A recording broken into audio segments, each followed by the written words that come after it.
Well, what is going down, my friends? Welcome back once again to the greatest. It is the annual tradition of Am I Still on the Air? It is the top 10 movies of 2025 and the most anticipated of 2026. One of my favorite shows to do each year. I absolutely love this podcast right here. This is the one we kick off the new year talking about what came before and what we're looking forward to in the next one. And it's always funny. We always look ahead and we put these movies on our list, and then the following year comes and a lot of those movies don't even make our top 10. And we're over here just like, damn, that's crazy. And it still trips me out here. Or the movies we had on our list and they got delayed and now they're still coming out the following year. Mortal Kombat, so things like that. So you never know what you're going to get. But, man, it is exciting to chat about, especially with these two guys, because we have drastically different tastes a lot of the times. Fred is a film snob, so he's going to have a bunch of foo-foo Oscar bait movies on his list. Sean loves his kids, so he's going to have a bunch of kid movies on his list. He loves animated. And, I'm just a popcorn bucket guy, and I love all them popcorn flicks. Big, boom, bombastic. I love it. Let's do it. So it's always fun to see where these movies all stack and where they lie on everybody's list going forward. So, as always, again, welcome to the show. And let me introduce the team. As always, we got Frigginz over here. What up, man? Yo, what's up? Thanks for having me on. Man, it's been too long since we've talked since the last time for an Am I Still in the Air? So I'm so thrilled. And like you, this is like a highlight of my year. I've got on that letterbox, moving things around every day, like checking it out, getting that list ready. So I'm so pumped to be here. Hell yeah. And from the People's Forum over here, we got Peeps. Yo, yes, and as always, y'all, I 100% mirror what you guys are saying. Like, yeah, this is it. The whole year just boils down to this episode, and like you said, DX, the part of the fun is talking about this subject that we love, movies, but then hearing how different, and the fact. I smiled earlier because y'all probably noticed DX has a soundboard, so I just can't wait to hear some of the sounds that he plays. I only have a couple to choose from because I ain't paying for it. So, Yeah, but I'm limited now. Oh, there you go. Your mic every time. That's all. Exactly. No, it's awesome, man. So again, thank you guys for joining as always. I am DX DONMEGA, and of course, this is Am I on the Air? This is our spin-off episode. Welcoming you guys in, talking about the top 10 movies of 2025 and the most anticipated of 2026.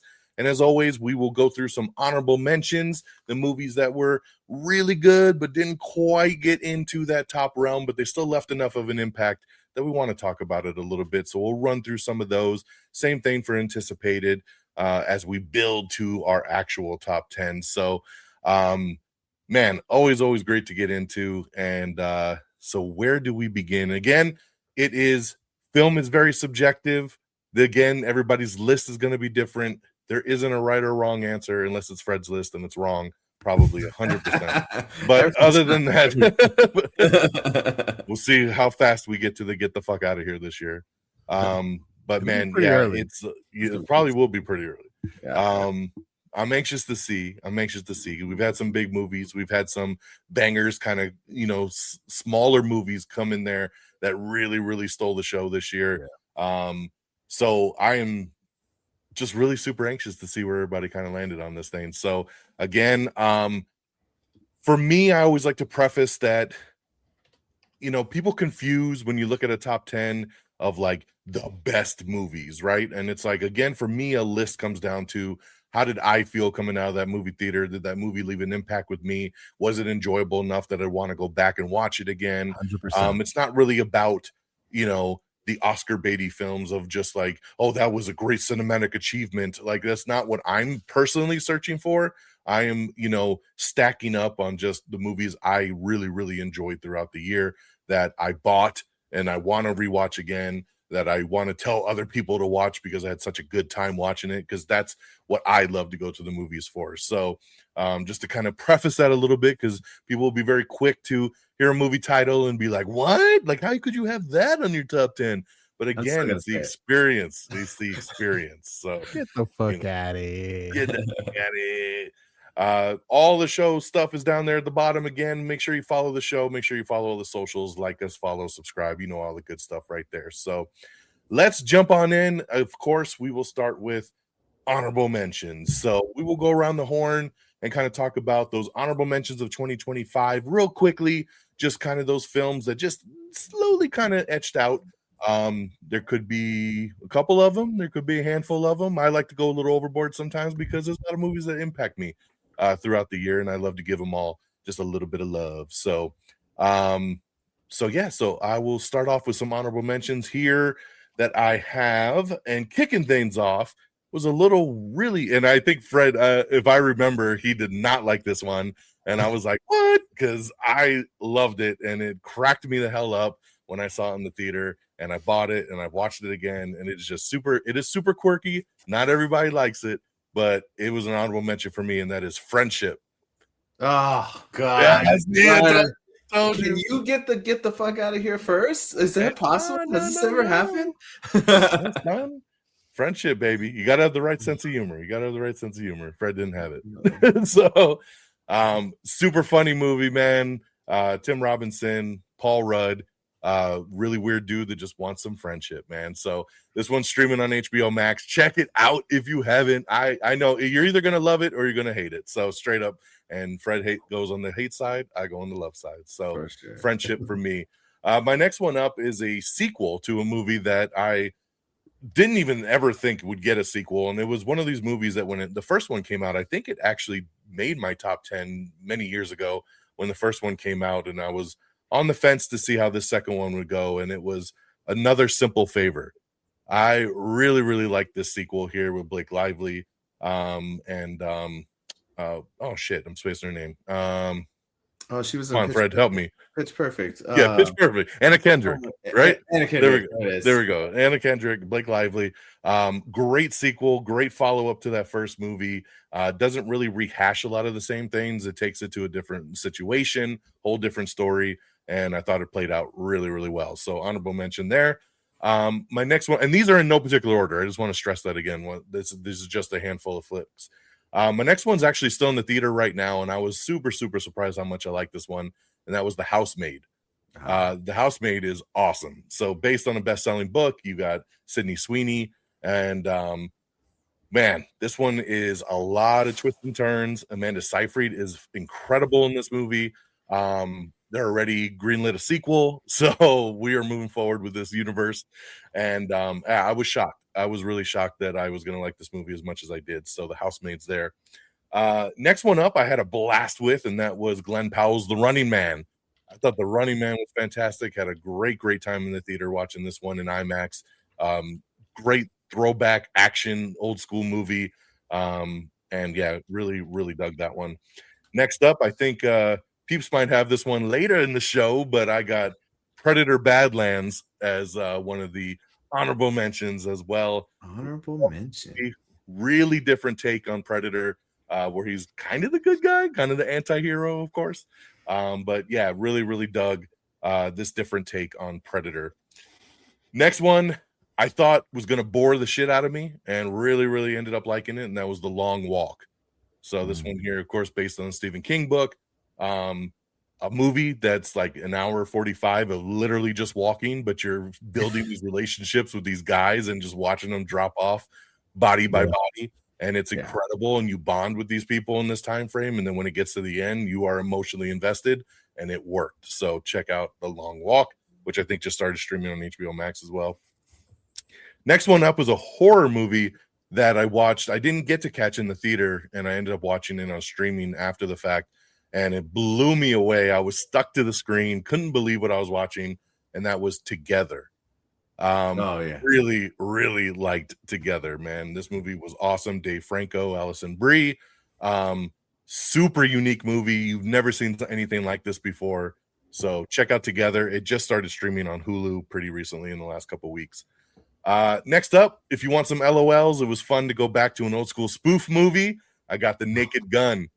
Love the Naked Gun reboot here with Liam Neeson, of course, Pamela Anderson. super funny, had that old school feel, just really dumb, over the top comedy. And it was just refreshing because we haven't had a spoof movie like that in so long. So laughed my ass off. Really, the snowman scene. That's yes, all I can. This is great. Snowman is so good. Snowman is so good. Next up, I'm kind of sad this didn't even make the top 10, but it was still pretty damn good, and that was Mission Impossible: The Final Reckoning. Love all the Mission Impossible movies, but this one here just ran a little bit too long, kind of sluggish at points. Great action. Obviously, the scenes that work really well, and that's why it's an honorable mention. But overall, couldn't quite crack it there. And we'll see if it ends up being the final Mission Impossible movie or not.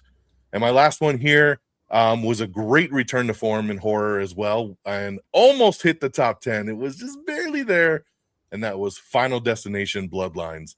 Really, really dug this one. I love all the Final Destination movies, and it's been far too long since we've had one, and they went hard with this one, man. It came out the gate. It's a lot of people's favorite one out of the whole bunch, and the crazy kills, fun time being back into this world, and that's my last honorable mention there. So Friendship, another simple favor, The Housemaid, Running Man, Predator: Badlands, The Long Walk, Together, Naked Gun, Mission Impossible: Final Reckoning, and Final Destination: Bloodlines are my honorable mentions. So I'm gonna throw it to you, Peeps. What you got down the honorable mention road?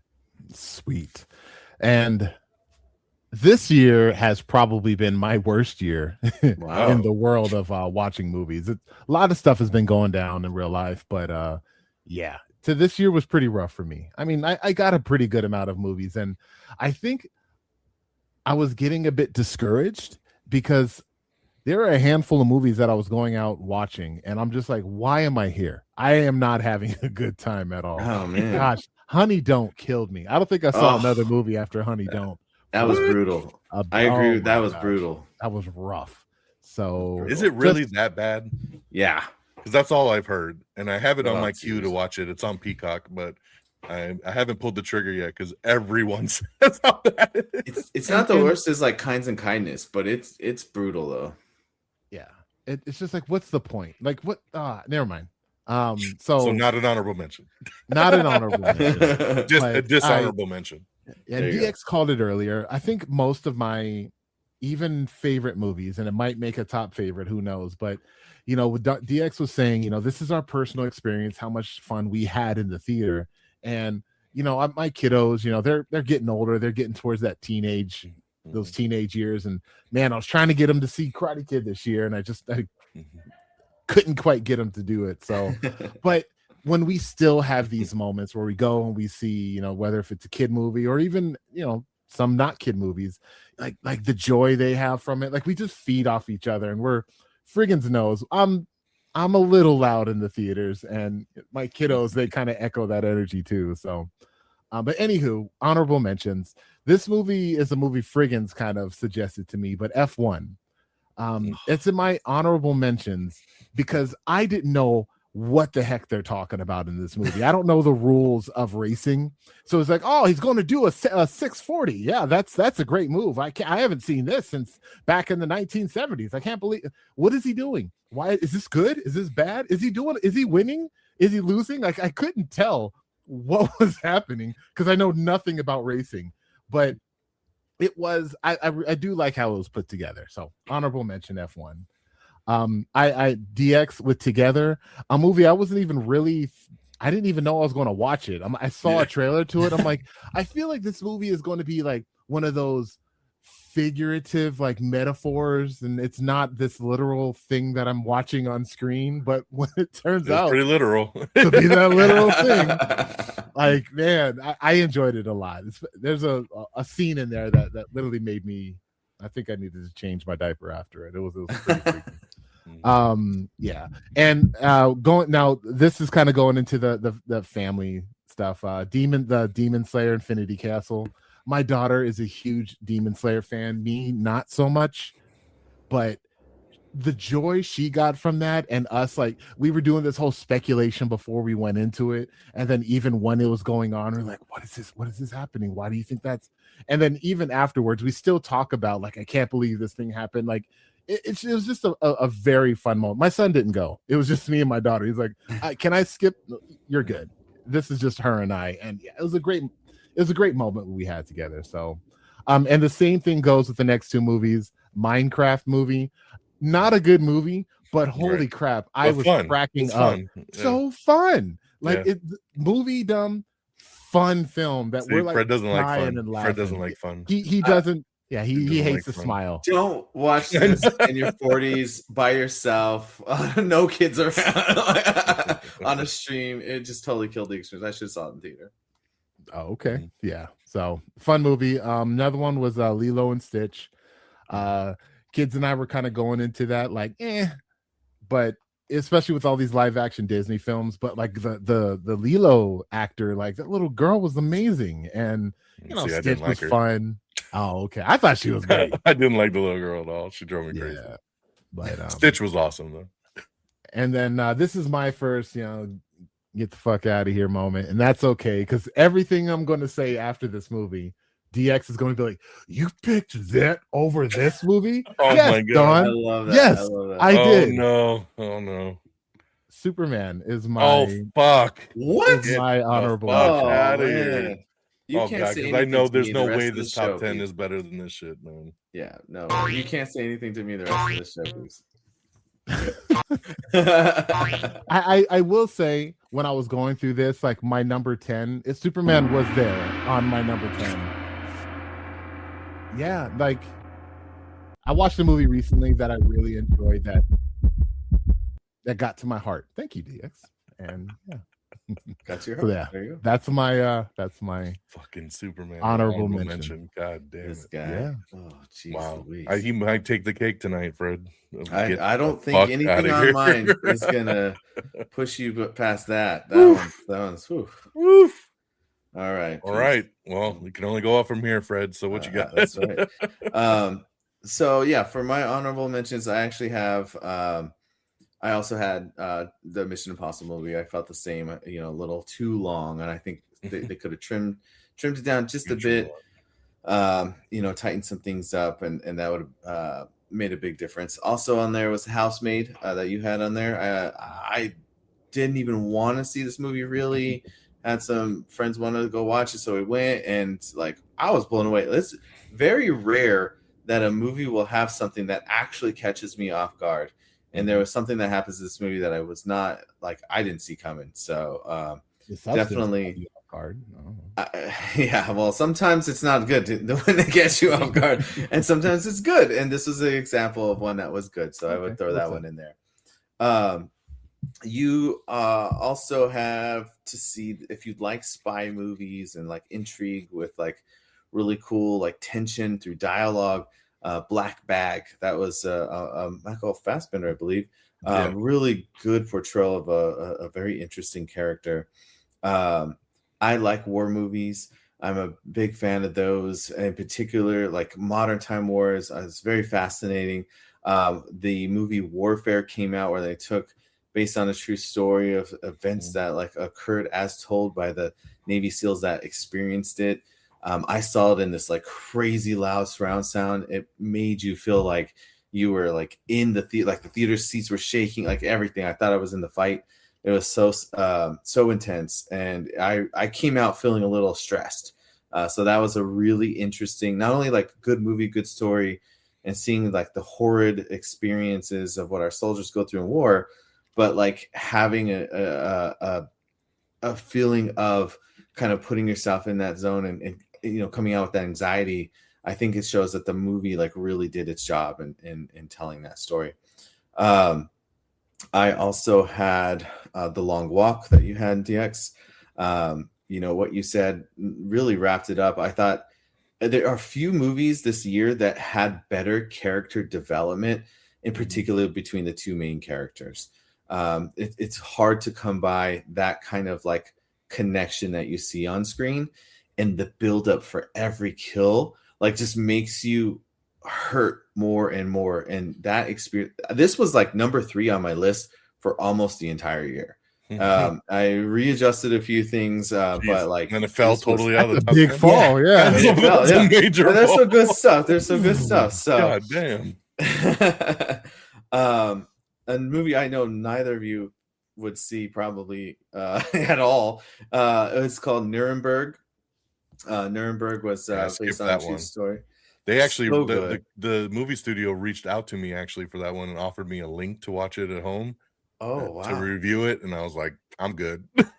I'm taking a It nice was pass on this one. Russell Crowe was Mm-mm. balls to the wall, amazing. Like he played this real life, horrible person so well.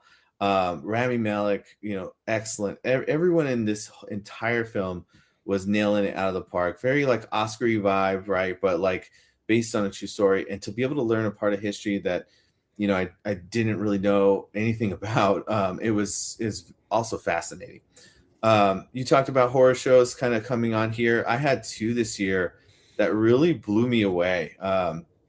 And one of which I got to see an advanced showing of it before, and it was kind of limited, and that was Good Boy, the horror film following the perspective of a dog. Something I never would have thought, would be interesting at all. And I was captivated, and I thought it was a wonderful little experience. It was And interesting, but yeah, I mean that's why it's honorable mention. It's not I quite know, there on the. but it doesn't really get an honorable mention. To me, it did. I was love it. Like, aight. I love dogs. Yeah, but the movie Okay, and overall. this other horror movie did actually rank higher on my list, and that was Heart Eyes. Holy crap, Hard Eyes was awesome, and I almost wrote it dude! down. You are actually the reason I went to watch it. Like you were pimping it out, like talking about how it was like funny and a rom-com, but like horror. And I ended up watching it. We had this excellent experience with a bunch of friends came together. We did like a group watch, and we were dying laughing. That was so much fun. Really one of the highlights of my movie watching for the entire year because of that like shared experience. It's always nice. Yeah. There's a couple big ones on here that I'll just wait till we talk because I know they're going to be on your guys' list. But the last honorable mention, the last honorable mention I'm going to mention is a movie called No Other Choice. Came out very limited in December, and now it has like the normal release now. But so it can go into Oscars. I believe it's Korean film, and it is directed by Park Chan-wook, and it was so captivating. This thing is a dark comedy. Like bad things are happening, but you're laughing. It's funny.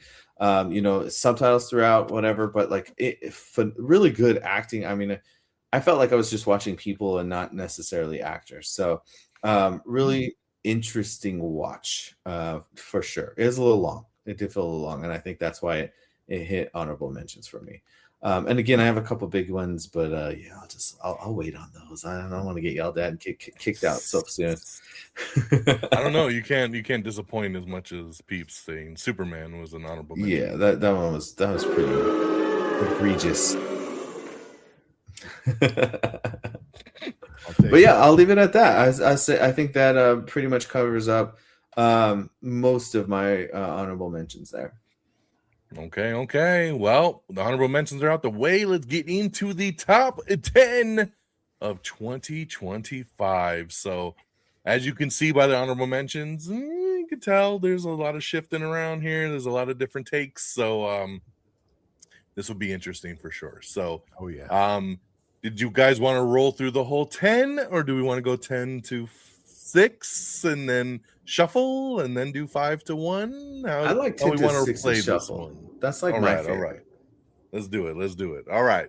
So coming in number 10 for me, this is a movie. So kind of like you, Fred, where you said Long Walk kind of held that top kind of spot for a long time. This was me because my number 10 came out in January of last year. So it hit hard, and it was like for probably the first 5 months of the year, I was like favorite movie of the year. And just as the year went on, it started to kind of shuffle down, but it held that spot for a hot minute. So coming in number 10 was a movie that really surprised me, and that was Companion. I loved Companion. A movie that has twists and turns. You don't know what's going on. Especially it's one of those rare movies, because I love trailers, but it's one of those movies that I would say don't watch the trailer, go into it blind, and you have no idea where this movie is going to take you, and it takes you down a crazy road. Some really cool performances, Jack Quaid, Sophie Thatcher. It's I don't want to spoil too much on here. It's streaming now. Check it out if you've never seen it, because this was kind of a lower tier movie when it hit theaters. Did okay, but there's still a lot of people I don't think that really got around to it. But man, this movie just blew me away. I bought it. I've watched it multiple times. Great flick. So Companion comes in at number 10 for me. I agree with you. And I just want to emphasize, I can't remember being more angry at a trailer for a while. Like, it's been a minute since I've been that mad. There's been other trailers that made me worse, but that one really giving away the twist. I felt like the first trailer did not give it away. Right, so you're wondering, that was the only one I saw. On? Yeah. Oh, you're so lucky. Gosh. Yeah, they fucked up on that second trailer, because I know, if you go off that first one, you're just like, what the hell is this? And you really have no idea. And then, the second one even saying, like, when he told me about it, I remember you even saying, like, don't even look at the marquee if you're going to, I was like, because they did a poster with the eyes, and I was just like, just going blind. Don't pay attention, because the twist is cool, man, if you really don't know what's coming. Coming in number 9 for me, one of my favorite genres is comedy, man. And lately, comedies in movie theaters just hasn't been hitting, and they've been really playing it safe, and just been kind of blah. And I was looking forward to this comedy because it had a great cast, and I was hoping it was going to pay off, and it did. I loved it, and it really sucks because nobody went and saw it, and it really bombed out really quick. But it's Good Fortune. I loved this movie, Good Fortune. Aziz Ansari, Keanu Reeves, Seth Rogen. Keanu's a fallen angel who switches the lives of Aziz and Seth Rogen. Seth is rich. Aziz is living in his car, and he switches their lives to kind of in a fairy tale way of like, hey, you never know, maybe your life isn't as what it's cracked up to be. And it is hilarious. This movie's so good. I've watched it multiple times. Same thing, bought it. I laughed my ass off at this. And I like this movie a lot too, because it doesn't play it the traditional way. It doesn't play it safe. Like, when you think it's going to go down that normal traditional way, it pivots. They play it true to life. And that's what I really, really dug out of this. And it was also the directorial debut of Aziz. And I thought he did a great job with it. He's super funny. Everyone's great together in this. Keanu's so funny in this movie. It works on every level. So Good Fortune comes in at number 9 for me. Number 8, it was on Peeps's honorable mentions, and that was F1. So F1 comes in at number 8. Brad Pitt, of course, racing movie. Like you, Peeps, I don't watch racing. I don't know nothing about it. But the way that I like to explain this movie is it was Top Gun in cars. And I enjoyed the shit out of it. They got in those cars, they raced them, and it was intense, and it was fun, and it was directed by the same guy who did Top Gun. Yeah, he was Maverick, man. He's the old school guy coming in to take down the new school guy, So it's exactly the same kind of thing, same director. And and this was like a true traditional summer blockbuster kind of movie. Like, it's what these kind of movies are made for. That popcorn action kind of, Jerry Bruckheimer produced kind of movie that just did its thing. So F1 comes in number 8. Number 7 is a movie that I was super intrigued about based on the trailers, was hoping it would pay off, and it did. It did in spades. I actually saw this movie 2 times in the theater, bought it when it came out, and it locked me in, man. Not Megan 2.0. That did not make the list, unfortunately. That would be on the dishonorable mentions list. But this one here is Weapons. Absolutely loved Weapons. So good, man. Like, just, this story, plain story about these kids that just run out in the middle of the night, and you're like, what the hell happened here? And watching it unfold was thrilling. And it was a movie that after I watched it the first time, I was like, okay, once you know the twist, is it going to really hold up? And when I saw it the second time in the theater, I loved it even more. Like, it does withhold. The twist is really cool. What I really dug about this movie, and I didn't know if I would or not, because when I saw it the first time, I didn't know they were going to do this, and that was how it's told in the multiple perspectives by the different people in the movie. So when it did that the first time I was watching, I was like, oh God, I don't know if I'm going to like this.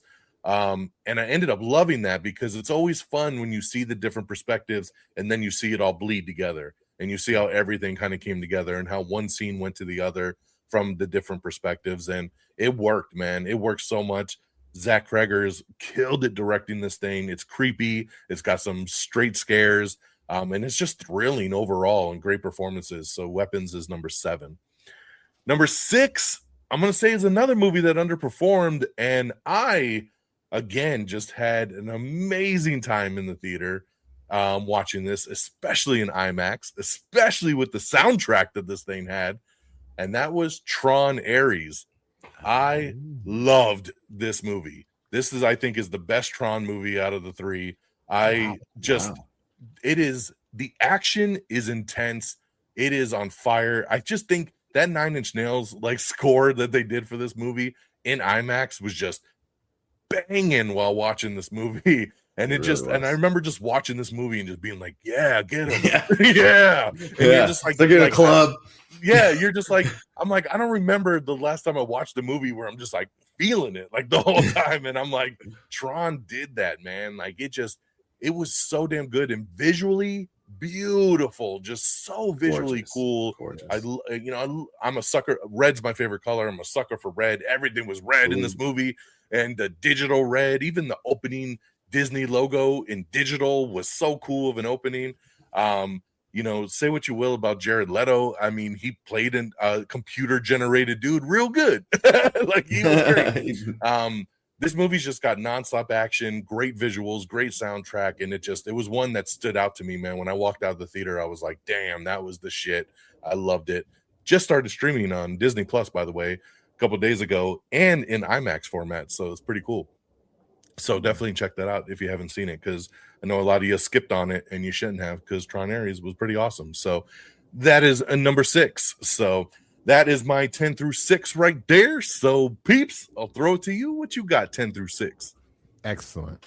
Number 10, I have Superman again. I was like, what? I'm all cool. It made it in the top 10. Let's go. It's also 9 and 8. Yeah, and they both bullied me for 10. Yeah. Each watch went down a little bit. Yeah. So, number 10, I know that's what's happening to you. I know. But number 10 for me was the Knives Out sequel, Wake Up Dead Man. Nice. It was interesting to me because kind of like what DX was saying about Good Fortune and like having like an expectation of how it's going to play out.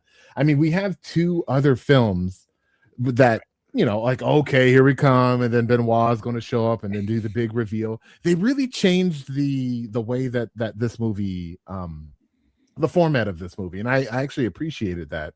It makes me look forward to like whatever else they end up coming up with. Like there's no set formula to it. Like there is, but there really isn't.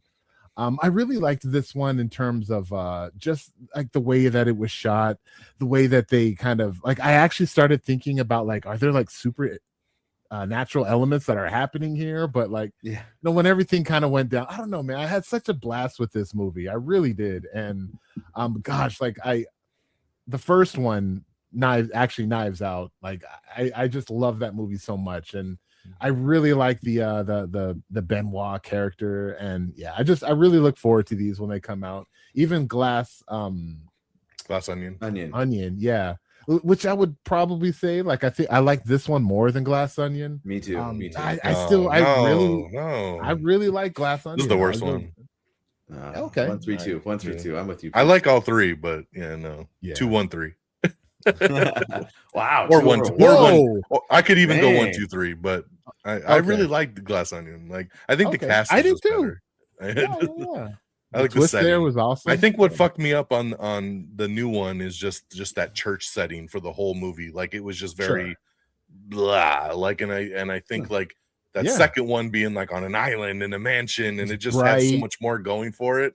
That's why it stands out more to me. I think just the setting kind of got to me after a while in the third one. And not just that, but I think the characters in the second one, like Catherine Hahn and Batista's characters, and mixed with like Edward Norton, like like they're just. It's definitely a bubblier movie. This one was very dark. Very dark. Yeah. But that's what I liked about it. Because, like it was really talking about like in the face of all this like darkness, like he still like remained positive, and that's why he was there in the first place, because he's such a good person and he just wants to make up for what he did wrong, and he's just trying to be good, and in this world of darkness. I don't know. Anywho, number 9. Number 9 is a movie that I will say I really enjoyed, but kind of disappointed on what it could have been. And as much as most of you guys that are listening to us know how much we're, MCU fans, Fantastic Four just kind of hit.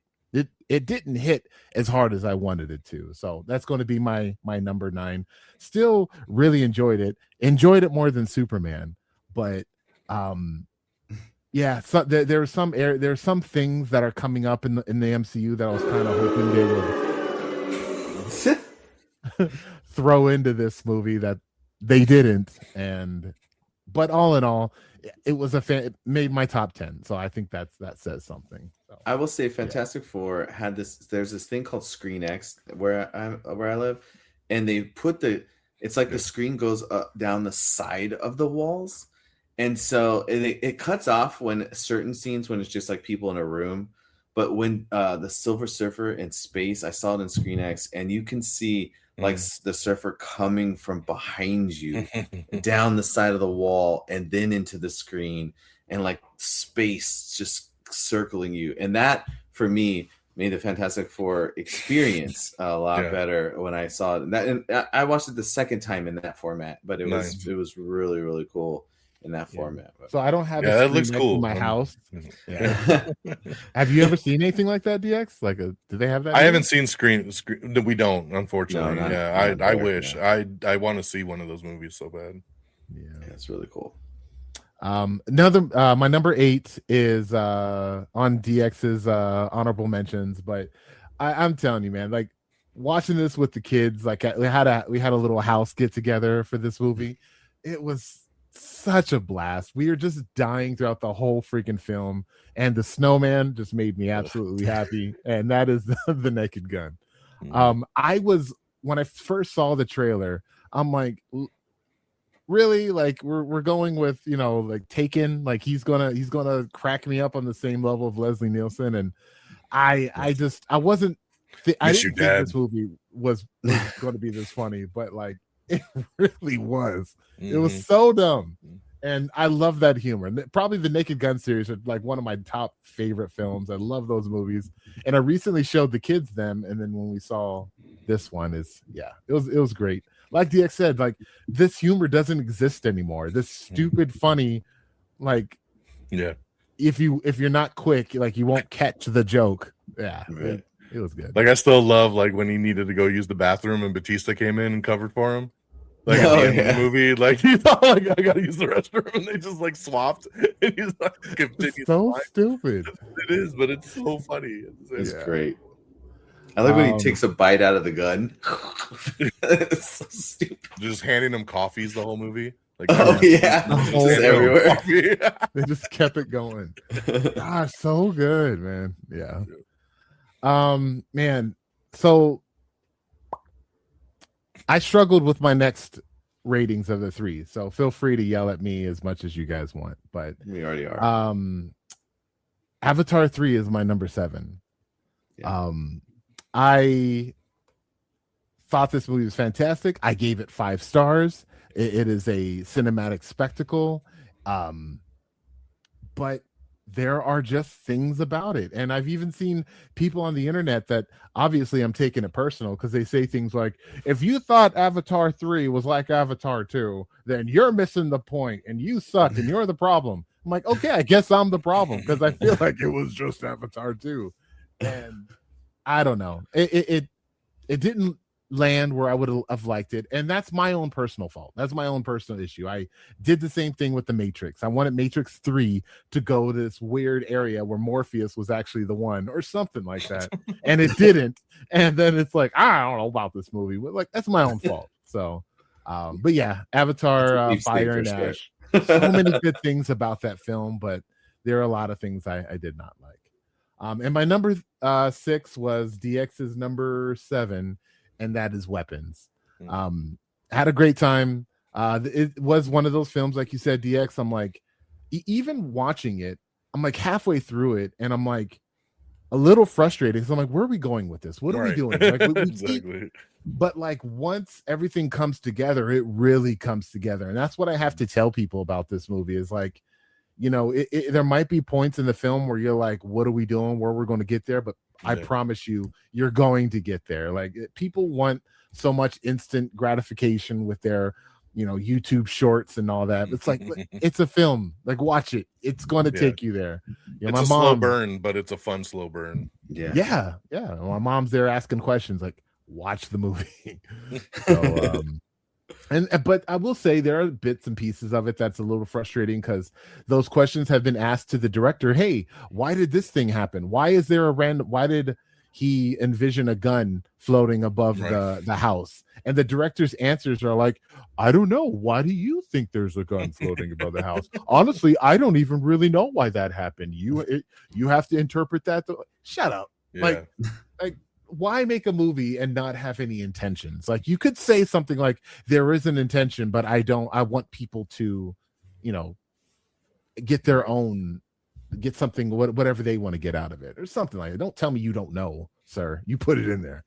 Anyway. You totally make a lot of. There's a movie on Netflix. I can't remember the name of it that came out, and it's basically about like if a nuclear bomb like is on its way to hit the U.S. and it's just the people interacting, trying to figure out what to do.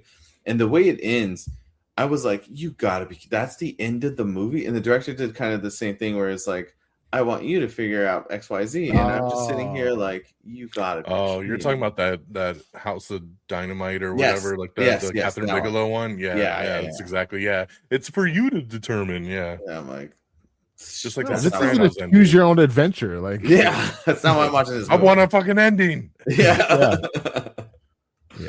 So I feel you. I mean, sometimes it is okay, in my opinion, to have like an ambiguous ending. You know, let's argue about Inception all day, but I don't know. I haven't seen what you're talking about, so I don't. Oh, okay. Yeah. You know, they close up the story, and then the ambiguousness is like, wait a second, like you at least got an ending, right? Like, okay. And that's my 10 through 6. There's this 10 through 6. We got it. All right. Frigginz. Let's see what kind of snobby ass films we got on here, baby. Oh, there's a French film called Indouble. I got my Korean one in, all right. It's subtitles and everything, but it worked on all levels.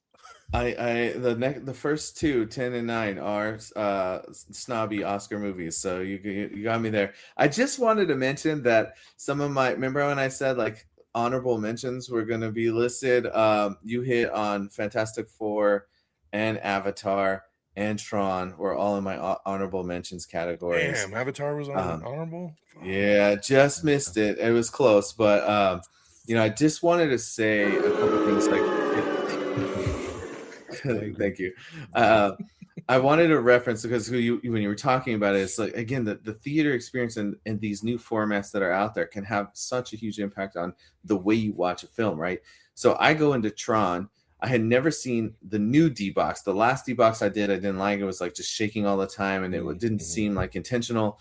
And I didn't realize like what D-Box really was. And so I'm like laying in the chair, and then all of a sudden in Tron, like this camera turns and I'm turning, and I'm like, what is happening? This is so cool. Like, and it's such an awesome experience. Then I watched it in 3D. That was really awesome. So when Avatar came out, I watched it in D-Box 3D. So I had the 3D and the moving flying chairs. You know, like it was so cool. And it definitely should be in your top 10, motherfucker. It really, you know, that's a hell of experience right there. They were tough battles. They were great experiences. But ultimately, I had to go down to one thing that will win me over a lot is feeling, and things that give me the feels. Especially, I mean, you know, sometimes if a movie makes me cry, like that's gonna get me. And there was this little movie called The Ballad of Wallace Island. This film, heard of it. Just it's the simplest. It's the simplest story. It's just this rich dude has these favorite singers that have like broken up, and they're like old in their career, and he wants them to come and perform for him. So he has them come down to his island, and it's really just like these three. There's a couple extra people, but really it's just these three people interacting, and it's just human interaction, and it's emotion. and it's like just seeing raw acting, and it's phenomenal. The Ballad of what? It's called The Ballad of Wallace Island. Okay.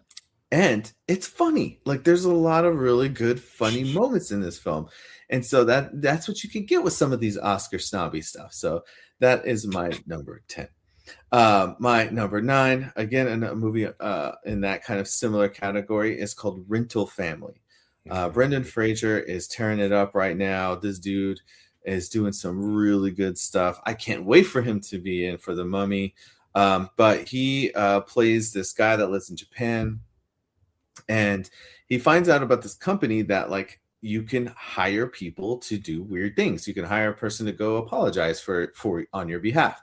You can hire somebody to go pretend to be the lady you cheated on your spouse with, like that, like these just weird oddball things. Or like a guy wants to experience what it's like to be in to have his funeral, to see what people would say about him and stuff. And so you can have these actors reenact these things, and then you find out that the main character has like all these like things in the background and this connection to these new people that would come in, and it's just this heartwarming story, like about friendships and respect and like kind of even some father-daughter stuff. I heard you got to get ready to cry when you watch this movie. I haven't seen it, but it's tears. It is. But like it's on another level.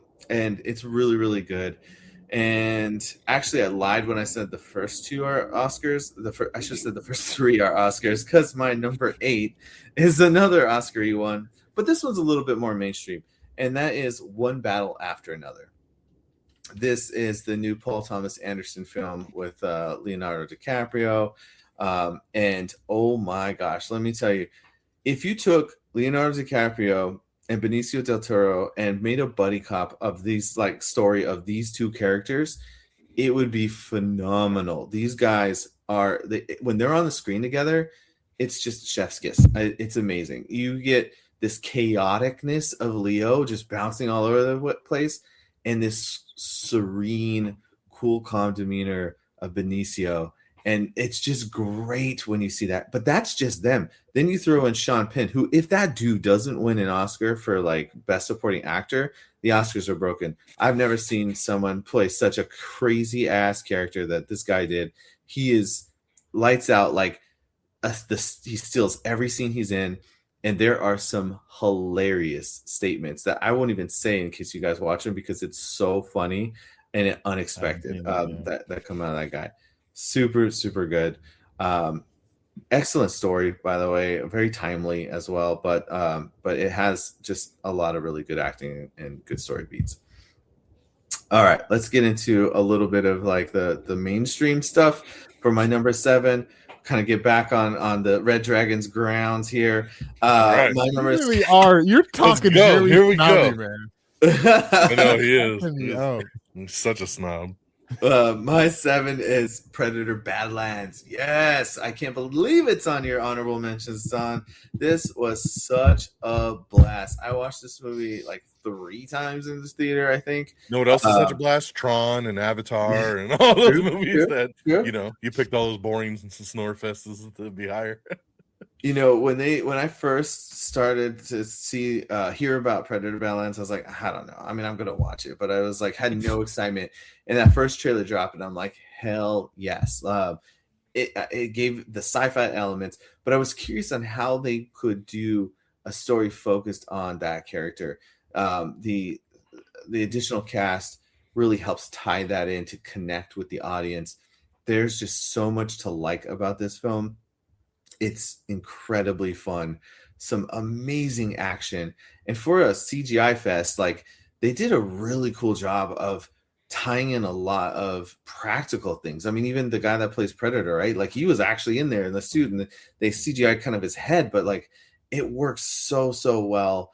And I love this just acceptance of Predator Aliens Worlds is all the same. We're just gonna go with it, and like although there's no direct connections, like the fact that they kind of make some acknowledgments of I mean, there are some direct connections, but like they make acknowledgments and just The whole company's there. Yeah. yeah, it's just accepted, and I love that, and that helps, you know, just give me a little extra thing to love about the film. Really good stuff there. I like that they started connecting the Independence Day aliens into it. I thought that was fun. yeah, and the Galaxy Quest ones too. That was good. Did they? No, I'm just kidding. They did connect the I know. Oh, okay. Yeah. Number 6. I actually, after Sean said that Superman was on his honorable mentions, I didn't think we would have anything the same in this entire list, but surprise, surprise, our number 6s are both weapons. My number 6 is also weapons. I think last year was the year that converted. Yeah, and you're right there, right with 7, us, yeah. So, last year was the year that I kind of came into horror. Really, is where I kind of like accepted it into my life, and weapons. Like Jesus Christ, like You what is accepted it. You finally accepted it in. but yeah, man, weapons. What a friggin' ride! I mean, like, I can't remember a time where I'm looking around the theater and seeing people literally curled over, crunched, just like so scared. Like everybody, it does such a great job with creating that tension. That I don't know what the heck is going on. The subtleties, the what you were talking about as far as you're asking like what does the gun mean, and I'm like ready to tell you what it means, but like okay, I'll let you think it is what you wanted to think it is, like the director says. But yeah, I mean, it's such a blast. Again, I kept talking a lot of these films I talked about, acting being a focus, and here there's a lot of strong acting in it. Great cast.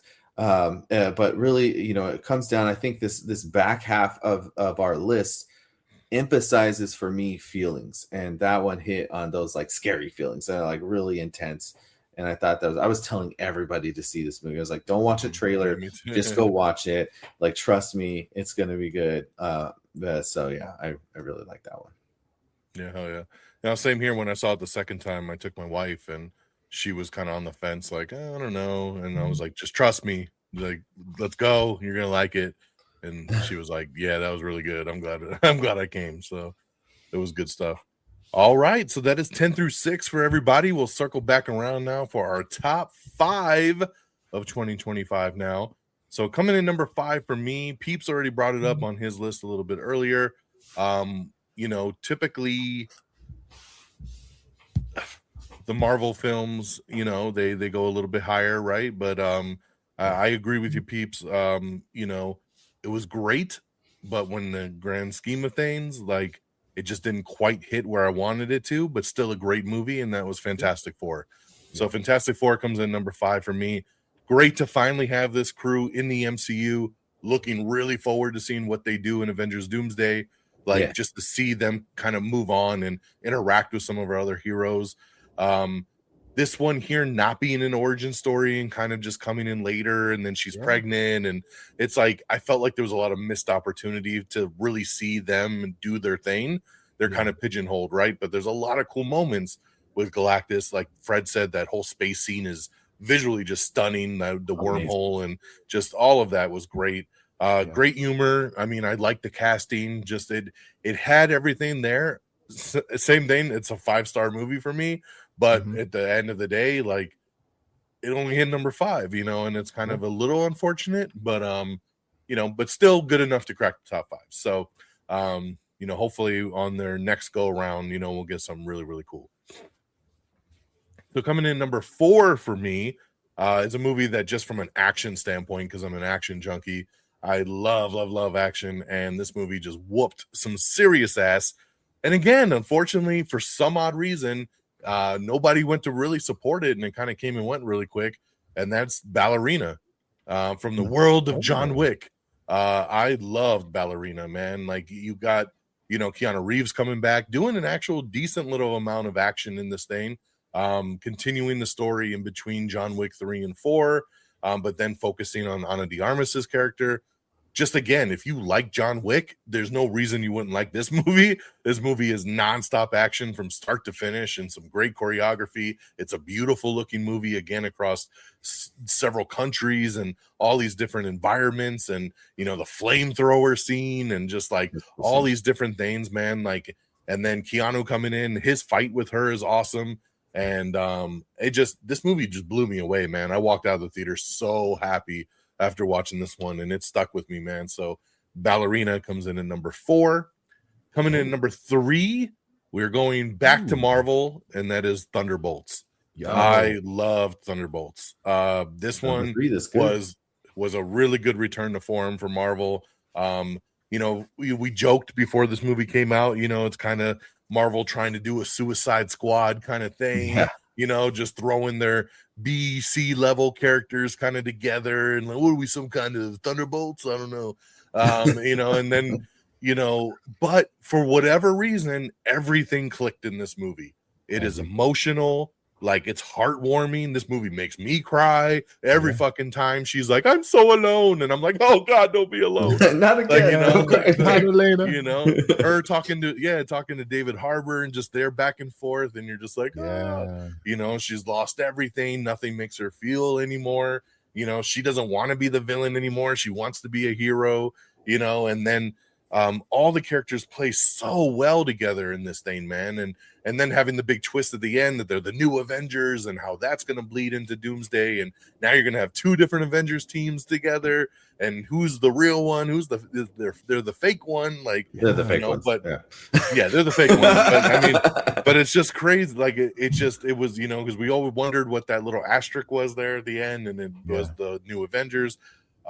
This movie just has everything. I saw this one in the theater like 4 times. Like, I love this one. Bought it right when it came out. It's one of my daughter's favorite MCU films. My wife loved this one. That's why I think we saw it so many times, because nothing else was coming out, and we're like, you want to go see Thunderbolts again? Let's go. That's awesome. And that's like the true sign of, like, these movies that when I think of like a top 10 stuff like that, like that's what stands out to kind of land is, that again, that replay value, and just the movies that stuck with you. And you have the mental health things in here with Bob, and just all the different stuff, man. It just hits on so many levels. So Thunderbolts for me, number 3. Number 2, Avatar Fire and Ash. That is where Avatar lands for me. I love the Avatar franchise. Love all 3 of these movies. Kind of like Peeps said, though, like there's just something about this one a little bit that, like, it's still a 5-star. I still loved it, but like I think this was my most anticipated number 1 from last year. You could fact check that, Peeps. I'm pretty sure this was my number 1 most anticipated of 2025. Either it was number 1 or 2, and because 2. because I just love this franchise so much. I saw Way of Water like 4 or 5 times in the theater. Like, I loved it 3 times. Yeah, it was so good. And again, like, it was the same kind of thing you said, Peeps, with your daughter and the anime. Like, when I took my daughter to see Way of Water, like, she was just like, what? Like, just blown away. That's and cool. Just so locked into that world. And then they had re-released the first movie in theaters again, and we went and saw that, and then that was awesome experience again too.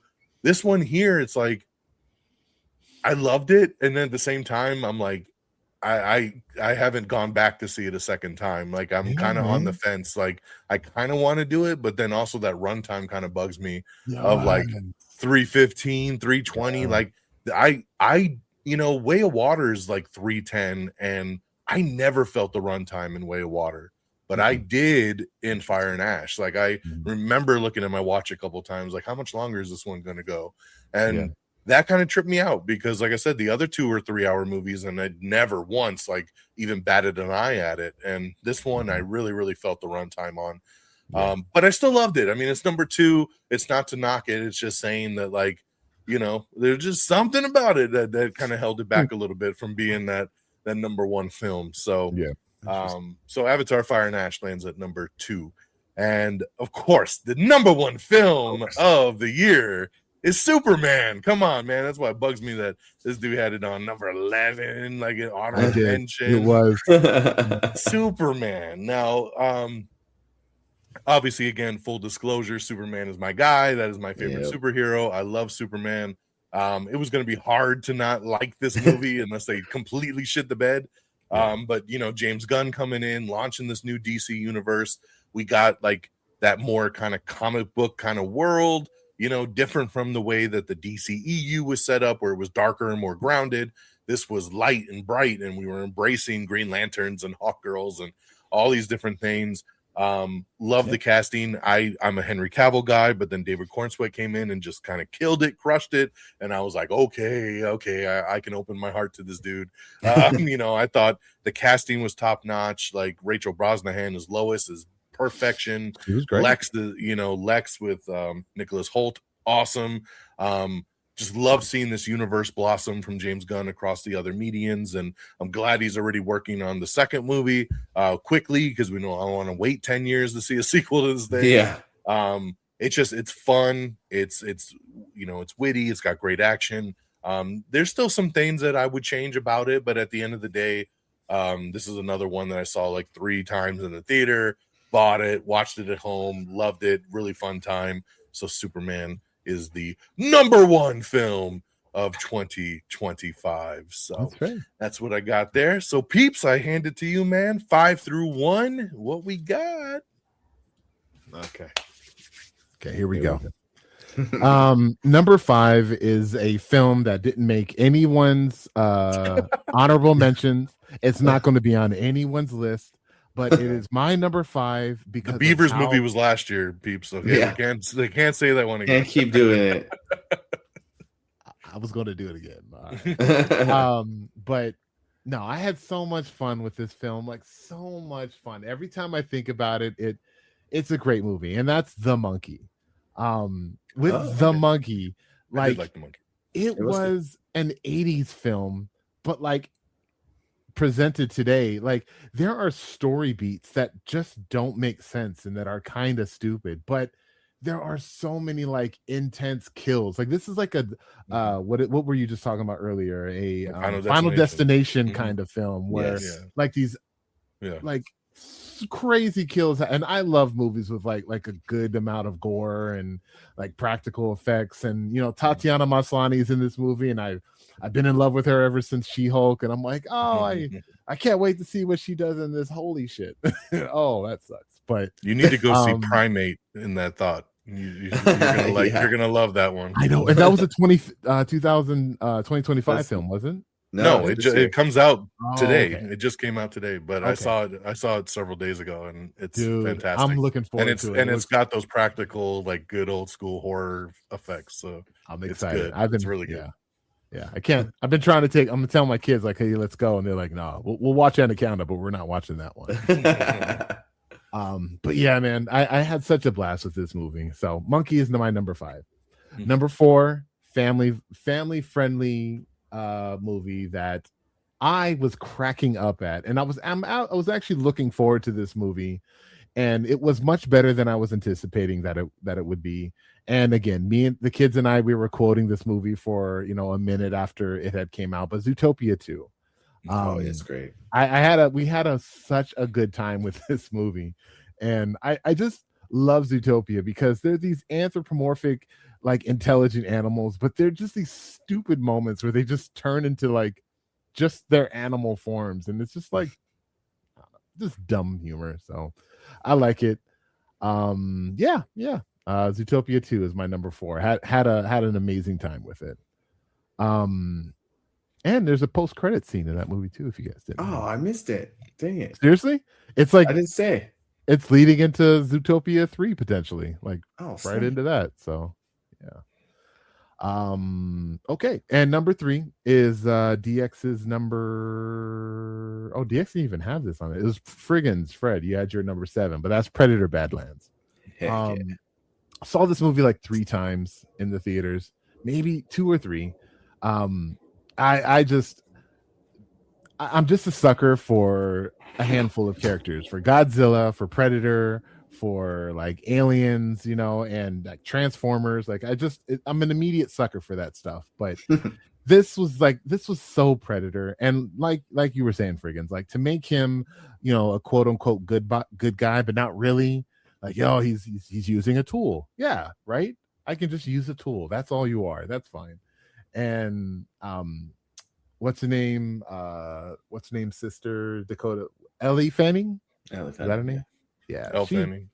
Elle Fanning. She was great. Even her secondary role as the other sister character, I like kept having to think like, is this a completely different character? Like, oh no, that is her. Okay, yeah, I don't know. I had such a blast with this movie, and yes, tons of like, especially the end when he got all the weapons together and he had his little shoulder cannon slug. Like, So okay, perfect. whatever. Still good. Exactly. Stupid but great. So I appreciated it. Yeah. It's my mother.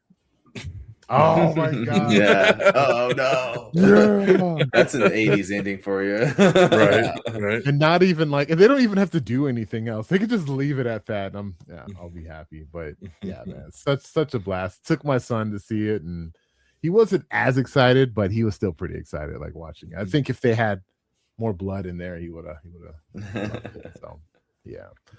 Number 2, DX, this was your number 3, and that is the Thunderbolts. You said it. Everything you said about this film, like, I mirror 100%. There's really not much I can add to it, but like, there were even moments towards the end, and I try not to spoil too much for those that haven't seen it. This almost year, probably a long old movie, but came out in May. There's a moment where they were going into someone's mind and going into a crazy person's mind, and things are happening on screen, and somebody told me they were actually having like an anxiety attack, or they're feeling like their own personal anxiety as they're seeing this person stuff happening. And like, it's just like, that's how Frigginz was saying about movies making you feel stuff. Like, this movie gave me the feels, and on many levels, just laughing and really feeling these characters and introducing us to some new characters and bringing back some old characters that, gosh, I didn't know I loved Ghost as much as I did in this movie, but like, I need more Ghost. Like, she was incredible. R.I.P. one character in the in this that I kind of wanted more from, but you know, it is what it is for that. But like, so good. Freaking agent, what is it? The Patriot or the U.S. agent? Yeah, U.S. agent. Yeah. Gosh, John Walker is so great, and yeah, everything about this movie, like MCU all the way. Yeah, just love it. And my number 1 movie, and I knew, DX, that it wasn't going to hit your anything. You know, we've talked about it a lot. And I know Frigginz. Frigginz. I think this might make. I was like, what am I missing? 5. You know, we'll see. Oh yeah. But that is Sinners. Oh, okay. Yeah, Sinners. I watched that movie, I don't know, probably 5 times, maybe 6 times in the theaters. I just had such a blast. It's like, you know, brothers, come, let's watch it. Mom, let's go see it. Yeah, anyone, hey, homeless person, you want $1? I'll give you $1, but you have to watch this movie with me. Let's go. And so there is a movie, I would say, and Frigginz, you saw it before I did, and you told me, don't watch anything, don't watch the trailer, don't watch anything on this movie, just go see it. I'm like, well, I've literally been avoiding and trailers when it came out to the theaters, because I saw there was a mystical, scary element to it, but I didn't want to know quite what it was. It was very ambiguous, the first teaser that I saw of it, but seeing what it was after watching it, I loved it. And DX was talking about the music with Tron. Tron is one of those movies I haven't seen. I'm pretty sure that would have been on my list, because like, just that once I heard that song, I was at the gym and that song came on. And I'm like, what a song for the gym. Like, yeah. It was the song that came out in the trailer. I don't know what it's called, but it was give me something to believe in. Yeah, it was dope. That sounds so good. So I'm definitely going to be watching that movie, and with headphones for sure. But yeah, man, Sinners. Like, I knew very early this was going to be my number 1 film of the year. I was just kind of waiting. Is anything going to knock this? Like, we still got Avatar coming. You know, we still got, I was thinking maybe Predator, but like, I can't stop loving this movie. And my brother, he is right there with DX, where the movie just didn't hit for him. And like, I understand it. Like, there's no, some people say you're just a blah because you don't like this movie. No, so this movie just doesn't connect with everyone, and that's fine. I recognize that, but for me, just so much of this movie hits on so many different levels. The characters, they never have to go back into this franchise again, though they probably will. Like, I love everything about this movie. So number one movie for me is Sinners for sure. Whoop. Right on. All Man. right, Frigginz, bring it home. Good What we got in stuff. these 5? Good stuff. All right. So, DX, you mentioned one other honorable mention in your top 5, and I just wanted to know Ballerina. I loved John Wick 1 so much. And this is your number 5? No, this is an honorable. I was just noting that. Oh, we're going Ballerina, back to I thought it was going to be up there, but I just wanted to mention, unfortunately, there was just something about it that just didn't quite hit right. I did like it. I did enjoy it, but not as much as you don't. Just so everybody knows, I didn't watch Ballerina immediately because Frigginz didn't hype it up as much. I'm sure that's the reason. Yeah, I could give him a list. Don't run. Horrible. All right. Well, to my number 5 was also in y'all's top 5, and that is Thunderbolts. Marvel gets the MCU specifically has gotten a lot of slack for not being what it once was, and we've been kind of in the downward phase. And I think some of that's earned. Like, there's definitely been a visible change to some of the stuff, but this film brought back everything that I had missed from watching an MCU movie, and it hit every single level that it needed to hit. It had really interesting characters. It had emotional stuff. You guys have talked about all these amazing things to it, so I can echo exactly what you said, but I will also add on just a couple other pieces that really stood the test of time when I think of this movie, and I saw it multiple times in the theater as well. Every single showing I saw, and this is a little bit of a spoiler of a scene, but like when the girl gets vaporized, everyone in the theater goes, "Oh shit!" Like, nobody, that gasp or like a comment. And I can't remember like that much of a reaction. I mean, that kind of been saying that about a lot of these movies this last year, had these moments that hit. Like with Weapons, it was the scary, like, oh my goodness. And like with this one, it was just that, oh shit, like it was amazing. And then probably my favorite part of the movie was really when Bucky comes back on that motorcycle and he takes out that tank. Like, I literally got teary-eyed because Bucky Winter how Soldier excited you were. Yes, I was so happy, so excited to see Bucky Winter Soldier's kind of vibe, like kicking ass again. Like, he is one of my favorite things of the MCU, specifically Captain America: The Winter Soldiers, when he's out there just tearing it up. So it was so exciting for me to see that again. So that really brought a lot of joy to me. So that's number 5. Number 4 is a sequel. There is a movie that came out with Ben Affleck a couple years back called The Accountant. And I always thought that Accountant didn't have enough John Bernthal. And then you come out with Accountant 2, and it's like, oh, you wanted more Bernthal. They were hearing me talk, and they were like, Fred needs more Bernthal.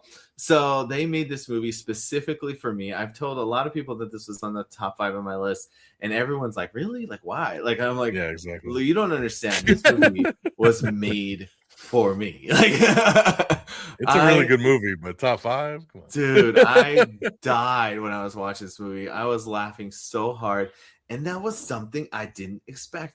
Accountant 2 should not be a comedy, but it is, and it's great. I loved every second of it. Like, sure, you can argue some of the plot story beats and stuff. Some things don't make any sense, of course, but look, I just want to see those two guys interacting. It's fantastic. They do such a great job. And Ben Affleck's character, he's like hilarious in his own way, and the chaoticness of John Bernthal's character, it's just amazing. Loved it. Absolutely loved it. Number 4. Number 3 was a surprise for me. F1. This was, like you guys, I'm not a big racing guy. I did get into the Netflix F1 show, so I guess maybe I had a little bit more knowledge than you guys, but that's not by much. But what I loved about the movie is that, you don't have to know anything about racing to have enjoyed what you were seeing, right? Like, yeah, maybe I don't know the maneuver that they called it, but like at the same time, like, wow, that looked really cool. And they have like, you know, those cool beats of, you know, the hero coming in and saving the day. You have like the surprise twist, the almost deaths of certain people. The crash. Yeah, that crash, man. Holy shit. Talk about another crowd thing where everyone was like, no, like, oh, it was there's just so many cool things happening. And the music, you know, we've been talking about Tron, but like this one had some sweet music to go along with it too. When I watched it the second time, I saw it in IMAX the second time, and I was just like bumping to it too. And I'm like, I don't remember this being such a musical movie, but like it really has these cool beats to it. So very much enjoyed F1, and I cannot wait for a sequel. I'm really hoping that all pans out like they're supposedly planning. So give me some extra F1 racing now. That brings me to my number two. My number two is Superman. This is a fantastic film. You know, I kind of almost the same thing you were saying, Don, like kind of coming in like little hesitations. You know, Henry Cavill is the Superman, but like, yeah, Cornswell did it. He found a way to be incredibly charming.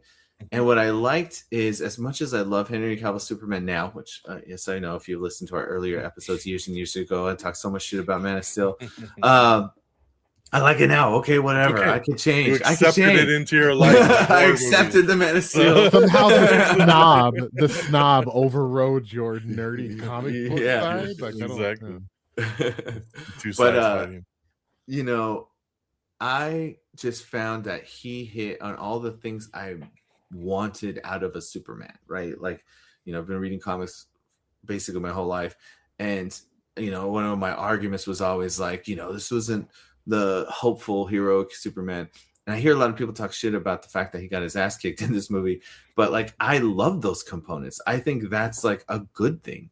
And you know, when I first watched this film, I had a work interruption that took me out of like a huge chunk at the end, and so my first experience was actually not a good one. And I was kind of like, I don't know. Watched it the second time. Yeah, you missed a lot from what I remember. He was like, yeah, when it was first went to this chunk. To here, like, geez. It was a huge chunk.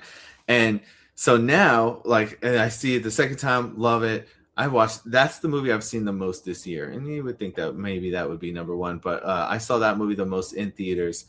I really like it. John, you mentioned the other characters too, Green Lantern, Hawkgirl, everyone, you know, really standing out. Damn, Mr. Terrific. God, he's such a good character. So yeah. Good stuff. You know, great film. And if you haven't watched Superman yet, like, what are you doing? Go watch it. Well, real quick, Fred, I have no idea what you're about to say. Like, I'm looking at what you could say for your number one. I have no freaking idea. Like, I think he's probably going to be saying, he's probably going to be saying the gosh, what was the Rock one? Smashing Machine. I missed that one actually. Yeah. Well, let me say this first. I'm going to keep Sean in suspense for just a little bit longer at DX because I just wanted to know. I know exactly what. I know you know, but I keep a list of all the movies that I see throughout the year. Now, obviously, Letterboxd will tally the movies you lock. So I saw 160 movies over the entire year. However, I keep a separate list to show how many 2025 movies did I watch, and and so that's one of the things I like to look at. And I saw 88 2025 movies, and to me that's a little low. Usually I'm closer to 100. So 88 was a little bit of a disappointment. But out of the 88, my favorite movie came very early on in the year and kept that number one spot throughout the entire time frame, and it matches you, Peeps, with Sinners. Told you. Whoa, that's crazy. What? I freaking loved it. I mean, just, you know, the beauty about Sinners is you almost get two movies in one. I keep telling people this. You get this awesome story about these two brothers and the struggles that they're experiencing. And that is almost a whole movie in and of itself. and then they incorporate the next section with the vampire stuff.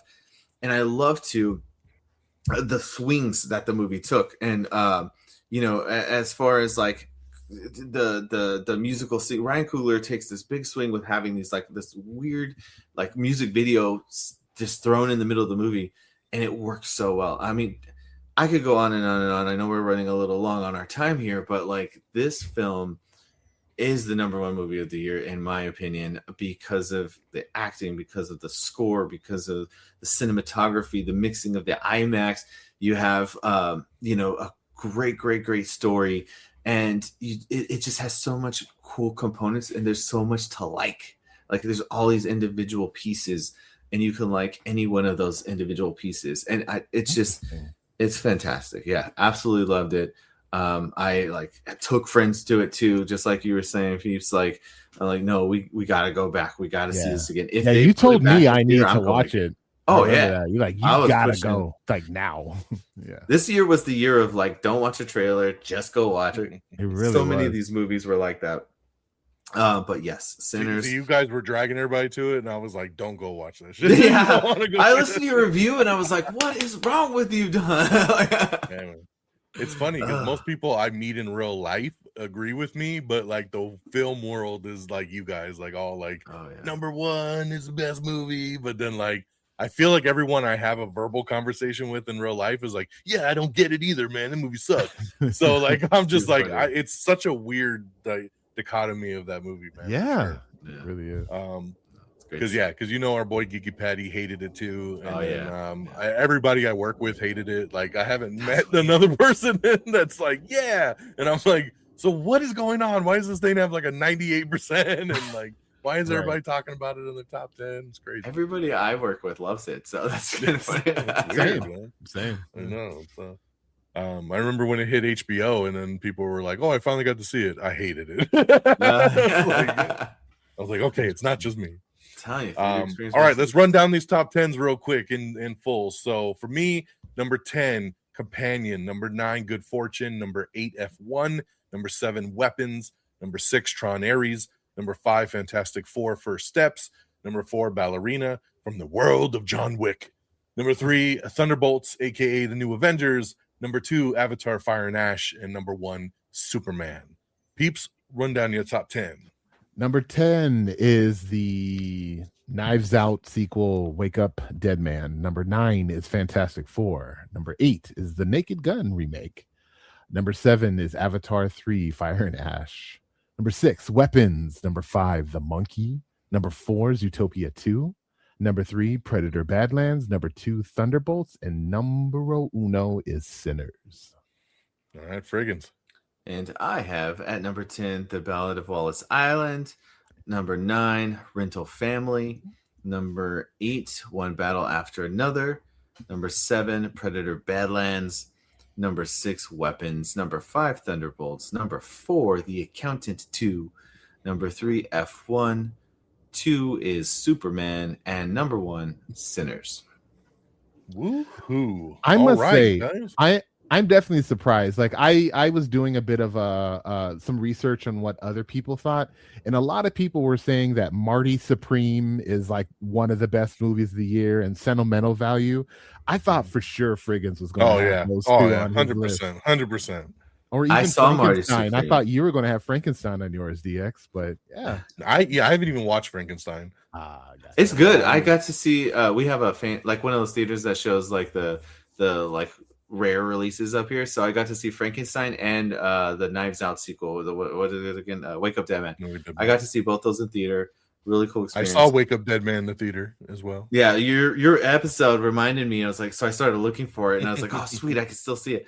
And I did see Marty Supreme, by the way. It is a great film. Like, all the categories, Oscar, like acting and whatever, scripting and cinematography.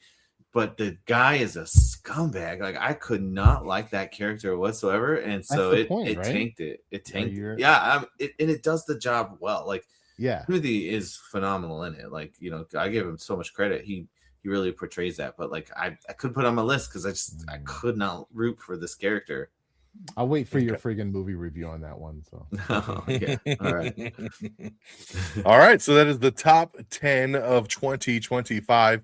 And as always, we're going to transition here. This part will go a little bit quicker because we haven't seen any of these movies. So we're just going to kind of rank them out and kind of see where things land. So this, of course, is the fun part as we talk some honorable mentions of what's coming out in 2026. And then, of course, our top 10 most anticipated of this new year. We are now in January. It is 2026. We have a whole year ahead of us.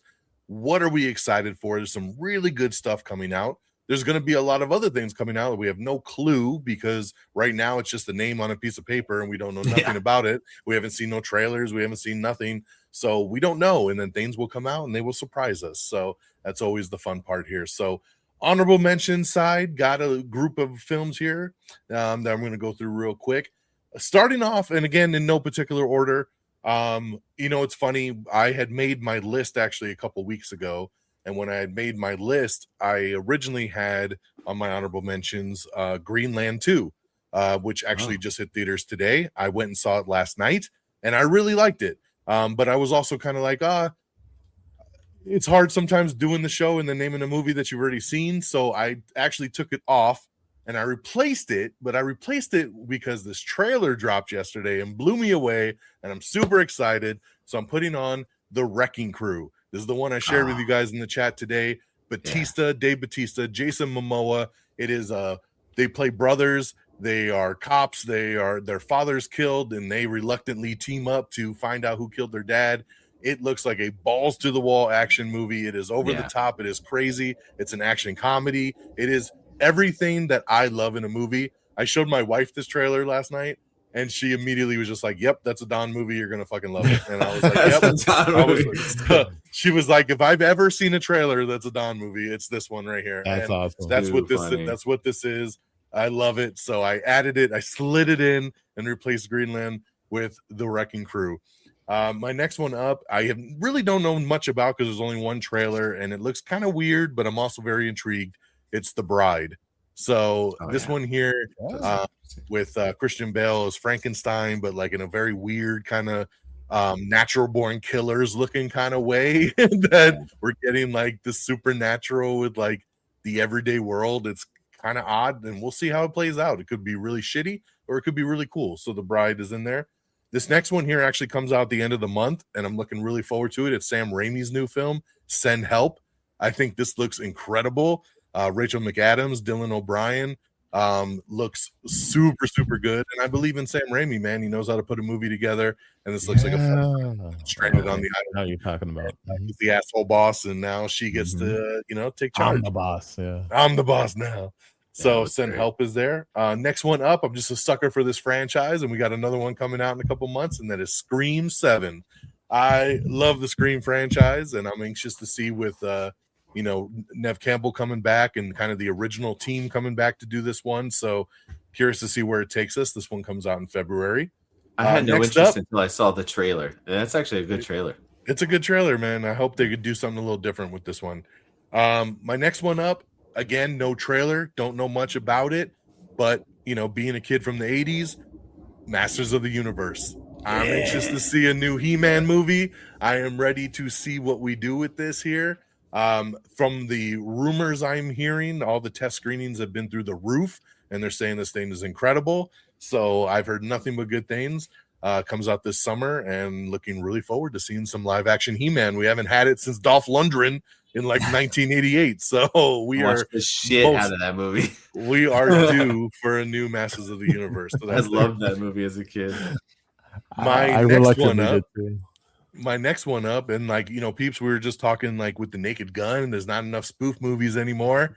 Well, next summer, Scary Movie 6 drops, and I am ready for it. So Scary Movie 6 is on honorable mentions. The Wayans brothers are back. Of course, this is the crew that did Scary Movie 1 and 2, which are obviously the two best out of the 5 or 6 films that we got after the fact, because the team kind of pivoted after the Wayans left.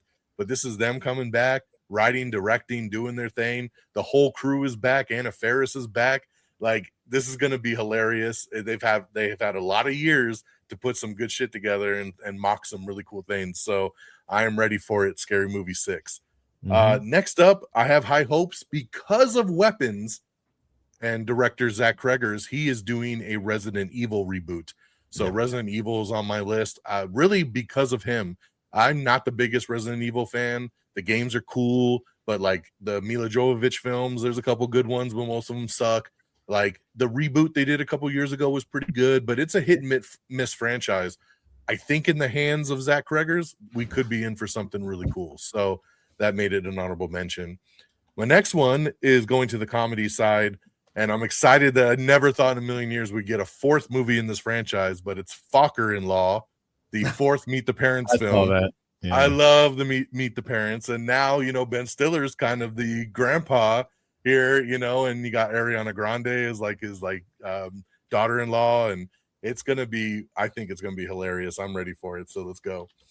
And then I got two more. My next one is Jumanji. The next Jumanji is coming out this year around Christmas. Obviously, The Rock coming back, Kevin Hart, Jack Black, Karen Gillan. This time the avatars come into the real world, so we're going to flip it again, kind of like the original Jumanji, which is going to be pretty cool here, and it's supposed to be the last one, so I think they're going to go out with a bang. I love the other ones. They're really, really fun family flicks, so I'm excited for that. And my last honorable mention is Clayface. Curious to see what they do with this one. I think it's going to lean into the horror. It's going to be kind of a body horror kind of film. What do you do with a Batman villain that doesn't have Batman? It's going to be interesting to see, and I'm curious to see how they pull it off. We haven't seen any footage or trailers or anything for this one yet, but I'm anxious. It has piqued my interest. So Clayface is my last honorable mention here. So Peeps, what you got for honorable mentions in 2026? Oh man, there's a lot of stuff I hear that I was kind of looking at, but I will say that family friendly. I agree with the Jumanji. I'll echo that. Definitely Masters of the Universe, but didn't quite make my top 10 is Mortal Kombat 2. Looking forward to it for sure, but we'll see what happens. It is really where I'm at.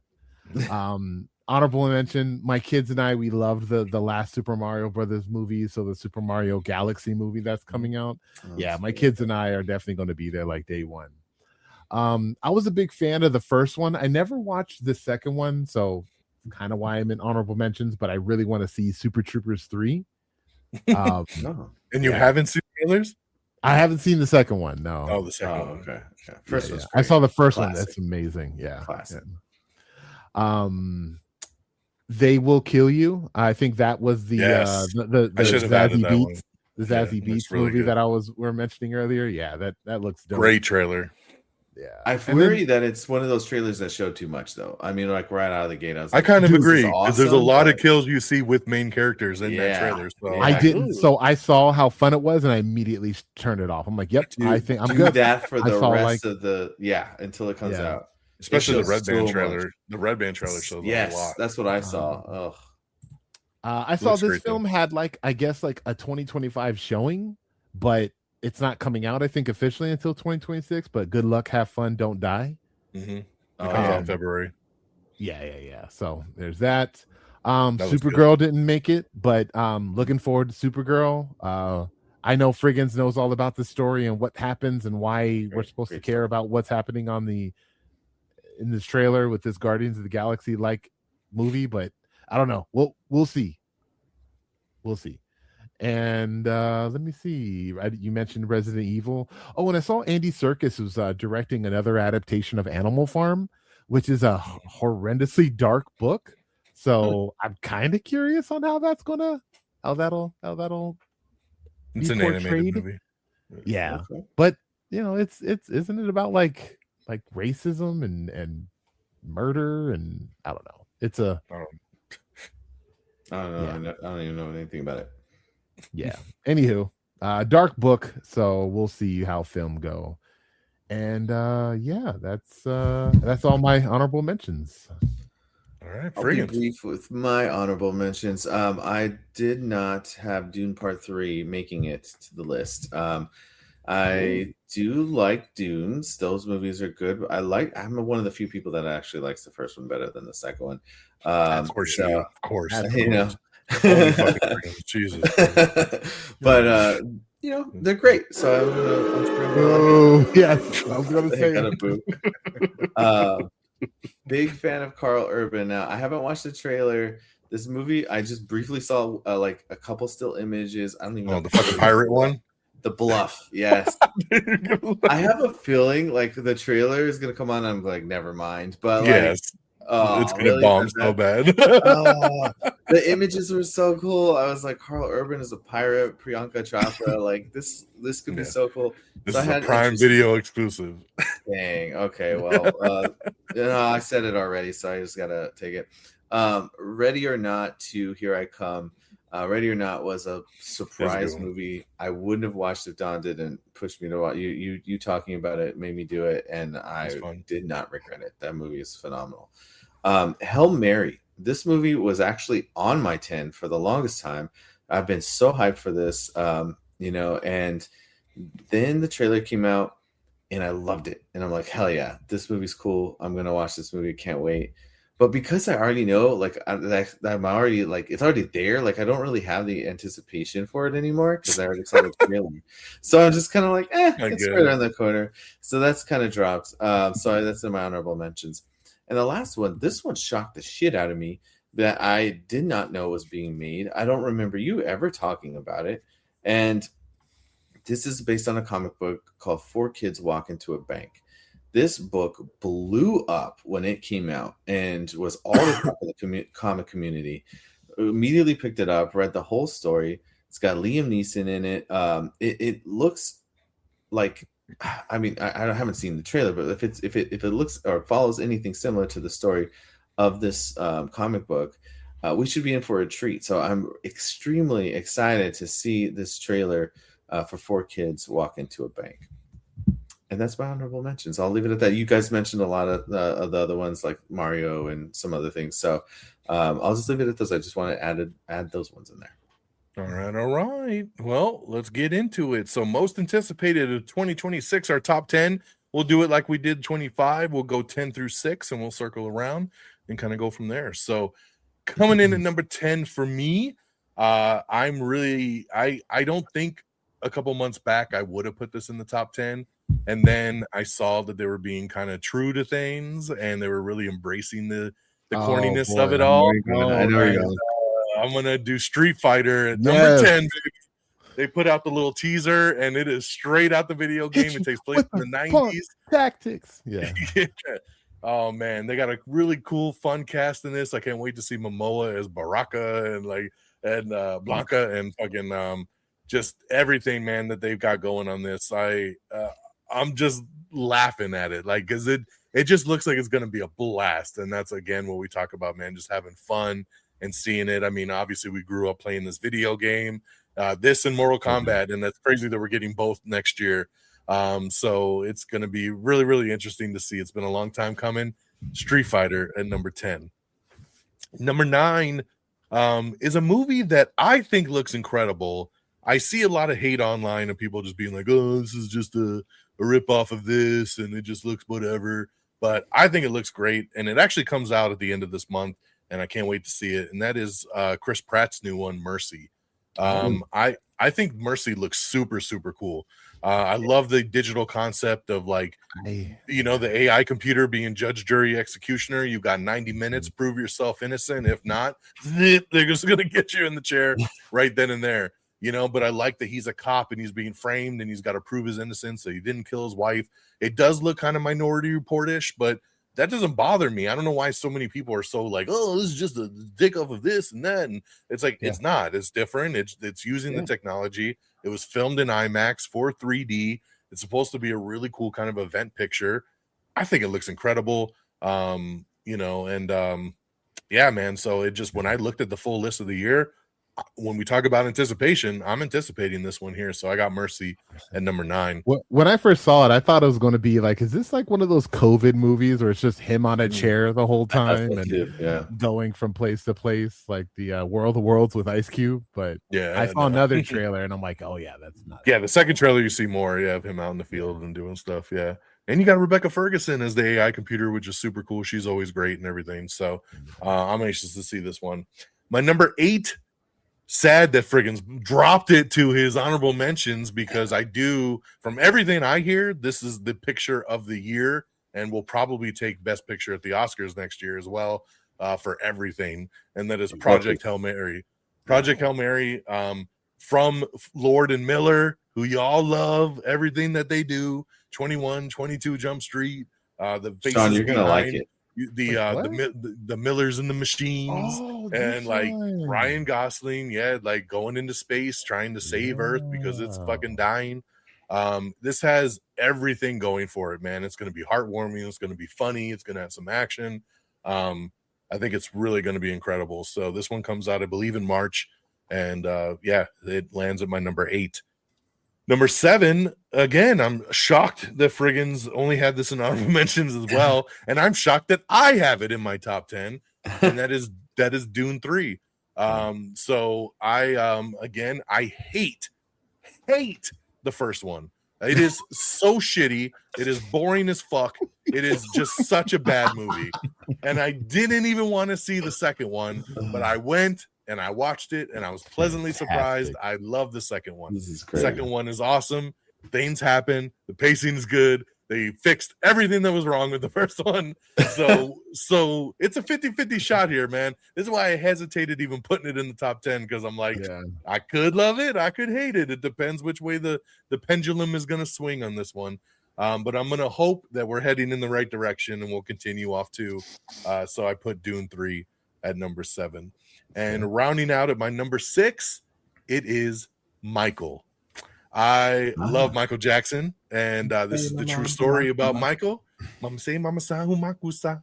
And I'm ready to see the true story here. I love biopics, especially about bands that I like. Bohemian Rhapsody was my favorite movies that year when it came out. I love seeing the true story behind the scenes. And, I mean, again, people our age, we grew up on Michael. Michael was the guy, the king of pop. And I've been waiting to see a biopic. And, his nephew is playing him in this movie. So it's very close to the chest. And it sounds like him. He dances like him. He looks like him. And it works, man. So, and it's directed by Anton Fuqua, who is he's really good at everything he does. So, man, I'm super stoked for this one. So Michael comes in at number 6. So that's what I got. 10 through 6. Peeps, you up? Excellent. I forgot completely about that Project Hail Mary. So my 10 was Hoppers, the Pixar animated movie that my kids and I cracked up at, but it got bumped. So I now have Project Hail Mary for my 10. But number 9 is a movie I don't really know much about because I've been trying to avoid any information on it, but I know that Steven Spielberg is directing a new sci-fi film called Disclosure Day. And like I can't say Steven Spielberg every time he comes out with something it's a stellar hit, but like they're generally pretty entertaining, and like who knows. So I am definitely anticipating Disclosure Day to see what we got. The trailer is out, so be warned. Yeah, the trailer is out, but it doesn't really show anything. Watching. Yeah, that's true. It's a teaser. Gotcha. Next one was 1DX had on his honorable mentions, and this is just because this is my favorite Batman villain. Like, I've been wanting to see him on screen, and the fact that we're getting, what is his name, Alan Tudyk, I think is how you say his last name, to voice him, or I don't know, maybe even portray his human form. I have no idea, but that's Alan Tudyk has nothing to do with this. I thought he's not it. Okay. Yeah, Alan Tudyk is the voice in Creature Commandos. Yeah. And he I does thought the he was Harley still- Quinn one. I thought he was still doing this one. This is one of the exceptions here. They got a totally different guy to be Clayface. Well, irregardless, I love Clayface. When Ron Perlman was Clayface in the original animated series, that's my dude. So I can't. I'm just hoping that it's more comic book and less like the Batman, but we'll see. Because it's not part of that Batman universe. It's the DCU. So I know. He can be more magical. Big hulking. We need that. Number 7 is a film that I know is going to kill in the box office, and I'm sure at the Oscars, is The Odyssey. And, I feel like I should have had it higher up, but like these nostalgias and things coming back, it just pushed it down. But Chris Nolan, right? Yeah. Doing the Odyssey. We got that scene, not even the trailer, but we got that scene before Avatar. I don't know. Some people did. Some I didn't people have didn't. it. Okay, yeah. Did you watch an IMAX?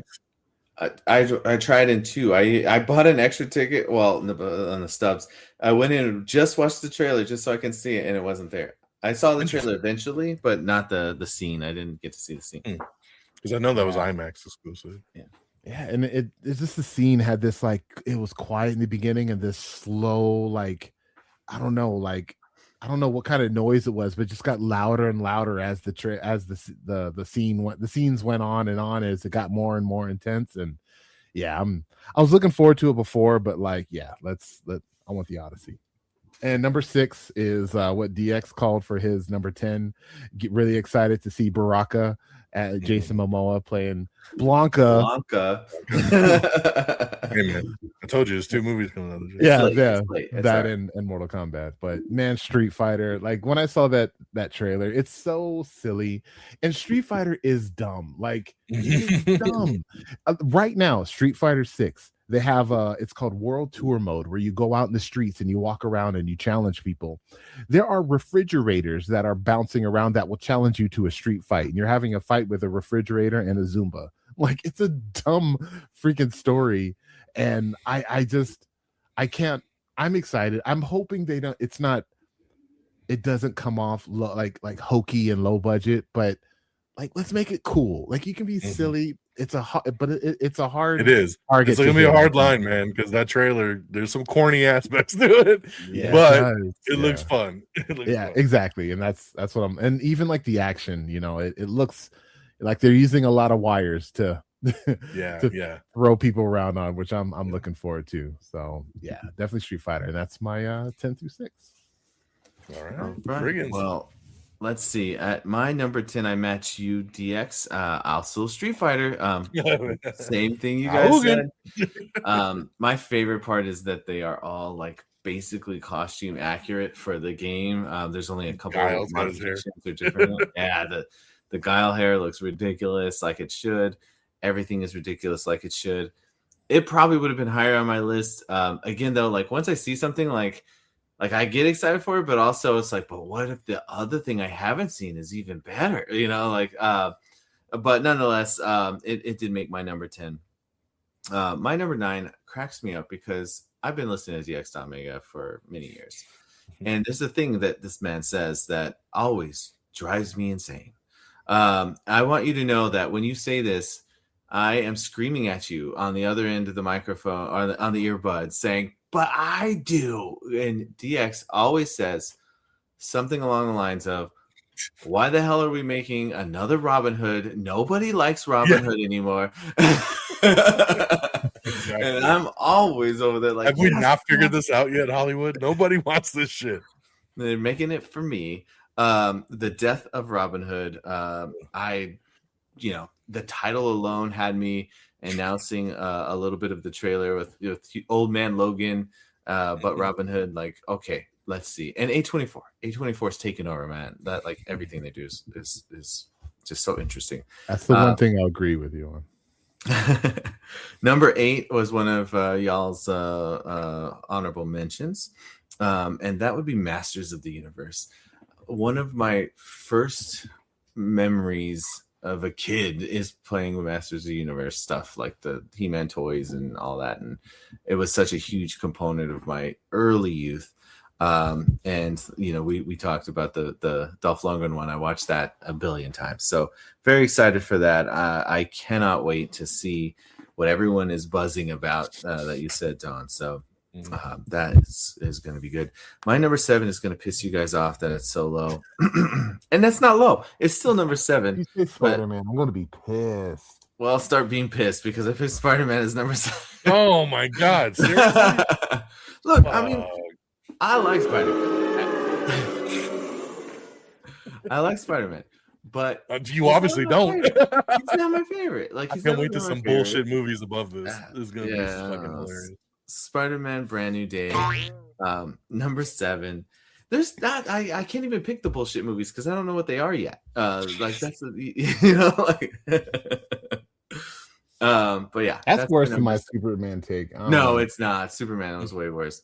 It didn't even make it a 10. At least Spider-Man's that a is 10. pretty bad. And my number 6 is Clayface. Yes, I have Clayface over Spider-Man because I've seen Spider-Man stuff.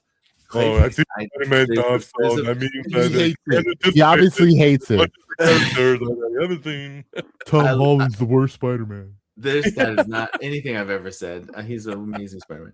I'm interested in the unknown. Okay, guys, I want to see what the Clayface stuff is. Okay, hold on. I'm very intrigued. Because you said, I'm going to use your own words. Some hypocritical. There's going to be a lot. You were like, this is what he said. This is what he said. I was rewind about a half hour ago, right? He said, "You know what the accountant needed? More Bernthal. I needed more Bernthal to have an amazing movie." Well, you know what Superman or the next Spider-Man has? John Bernthal in it as the Punisher. So I don't know. Why did that not help boost it? Like it boosted the accountant too. I just would like to say. This isn't going to make you feel any better, but it did help. That's why it's number 7. And oh my God, so it was worse? If we took Bernthal out, it wasn't even 7? Yeah. It's got the Hulk in it too. Come on, man. Yeah, I don't care about the Hulk. Sorry, Peeps. You Hulk, I get it. I get it. But yeah, number 6, Clayface, and that's my bottom 5. All right. What was your number 9? Right after Street Fighter? Death of Robin Hood. Oh yeah. Yeah, Robin Hood. I already forgot about it again. For the audience when it comes out. All right. Here we go. 5 through 1 coming in at number 5. We talked a lot about video games, and here it is. Mortal Kombat 2 is here. This is one of those movies we talked about. It's one of those movies that we talked about in the beginning.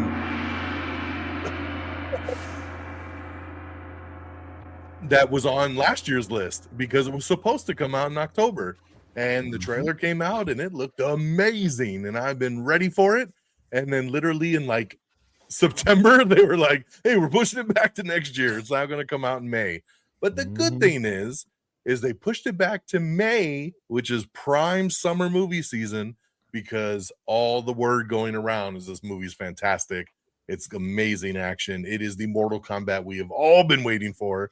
That they have finally nailed the landing here, and this movie's super awesome. So they were so confident in it that they moved it to a prime real estate summer movie season and didn't want to drop it in just October. So that's pretty cool. If you're going to push a movie back, I'm glad you got a good reason. So yeah, the trailer's incredible, especially the Red Band trailer. It's got the fatalities. It's got all the good stuff. We were heading in the right direction with that last movie. But it was missing a little something. It didn't quite hit it.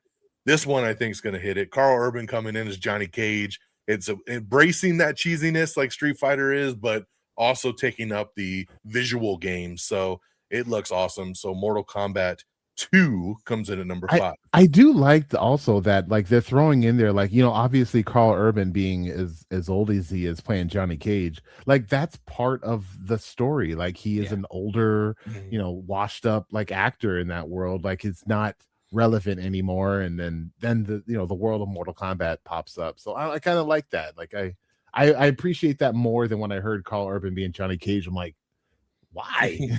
Yeah.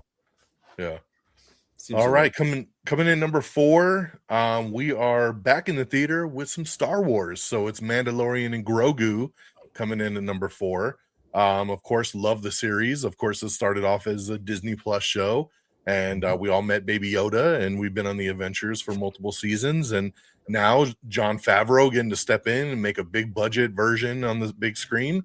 And we haven't had a Star Wars in the theaters in multiple years. So I'm anxious for this, man. I love The Mandalorian. I love Grogu. This, of course, looks like it has everything you want from the TV side bumped up a notch, and that's pretty damn awesome. So I'm ready for it, ready to get back to Star Wars in the theater. So that is number 4. Number 3 was sad, Peeps, that you had it on your honorable mentions, because I'm going to go with Supergirl. Supergirl number 3. Again, looking very forward to this. Of course, that teaser trailer just came out recently. I agree with you. Looked very Guardians of the Galaxy, but not a bad thing. We all love Guardians. I like that it has that aesthetic. But what's funny about that is that this one isn't even done by James Gunn, and this is the one that looks like Guardians of the Galaxy. So we have a different director here. But I don't know much about this story. I didn't read that Woman of Tomorrow comic book, so I'm anxious to just see the adventure it takes us on. Like, what is she going through that she leaves Earth and she's, you know, jumping around all these other planets, and what's going on, and what makes her finally embrace being Supergirl, kind of probably coming back to Earth at the end there and kind of, you know, embracing being the hero that she is. So I'm anxious to see something else in this new DCU. And I think it's gonna be awesome. I think Millie Alcock is a great actress, and I think she's gonna really kill it in this role. So that is my number 3. I'm just really over these like trailers, and we're going to play like an older upbeat song, like classic rock song, and then exactly. You hate like fun, you hate joy. You know what you're saying? It's so great. So it makes it great. Spider-Man should be higher in your list. I'm not going to let that go, sir. You obviously don't like fun or joy to not look forward to this thing that you know has been great. It's on the list. Okay, anyway, exactly. That leads me to number 2, where it belongs, and that's Spider-Man Brand New Day. Where it belongs in the top 5, in the top 2, not number 7. I don't know who would do such a thing, but yeah, Spider-Man. I'm anxious. You know, this movie here, a 4th Spider-Man movie. We've never gone past 3 with any of the other iterations, so I'm glad to see a 4th movie. I'm glad Tom Holland is back. I'm anxious to see the story continue on now that nobody knows who he really is. Nobody knows that, you know, who Peter Parker is. How does he embrace that journey? How does he, you know, go on being Spider-Man? And then, yes, you bring in those elements that Punisher is going to be in this, which I think is incredible because, again, we just got John Bernthal back in the actual MCU, coming off the Netflix side and then getting to be in Daredevil this past year. And then he's going to go do this. And then he's going to get a Punisher spinoff after this later this year. That's going to take place with him right after Spider-Man. So anxious to see where that character goes. Mark Ruffalo coming in here as Hulk, and the rumors are saying he's going to go back to being Hulk in this fucking movie. So I'm anxious to see Hulk return to form.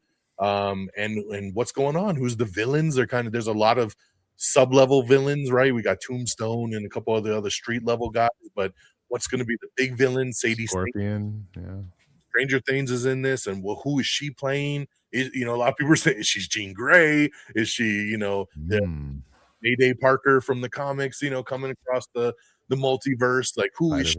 Is she a villain? Like, nobody knows who she is. So there's a lot of unknowns in this movie. Destin Daniel Cretton is stepping in to be the director of this one. He's the one that did Shang-Chi. So I think it's going to have a really cool new look to it because the same director, John Watts, did all the other 3 movies. So now we have a different, fresh take here. So it just makes everything a lot more exciting for this Spider-Man. I think this one's really going to kill it this summer when it comes out in July. It's our next MCU film. And then my number 1, Avengers Doomsday, baby. Could there be any other than Avengers Doomsday? Yeah. Could there, Fred? If anybody's going to have wait and see what's number 5. But no, very anxious for this. We haven't had an Avengers movie in years. And then this one here, bringing back our core favorites, having seen Robert Downey Jr. step into Von Doom, to see the Fantastic Four come in, to see the Fox X-Men come in. Like, there's just so much going on in this universe. Yes, exactly. They're doing that marketing right now with the little baby teasers each week and giving us just these little nuggets of taste, man. And I can't wait to see what the story is. I hope this is a movie unlike Avatar where I hope it goes 3:45 when we see it, because I need as much as I can. I want to see it fleshed out. I want to see all these people come together. There's a lot of people from this last phase that we haven't seen interact with our original Avengers and stuff. So there's so much unknown in this movie to see everybody come together. How are they playing Doom in this? Is he a variant? Are they even going to talk about him looking like Tony Stark? Are we going to just ignore that? Like, I don't know which way they're going to play it. And that's exciting to see. So I'm ready for it, man. It just sucks. This movie was supposed to come out in May. They pushed it back to December. So now we got to wait to the end of the year to get this one. But at least it's this year. So I'm ready for Avengers Doomsday. And that is number 1 by a landslide. So there we go. So, Peeps, what you got? 5 through 1. Easy. Easy. Number 5 is Mandalorian and Grogu. Actually,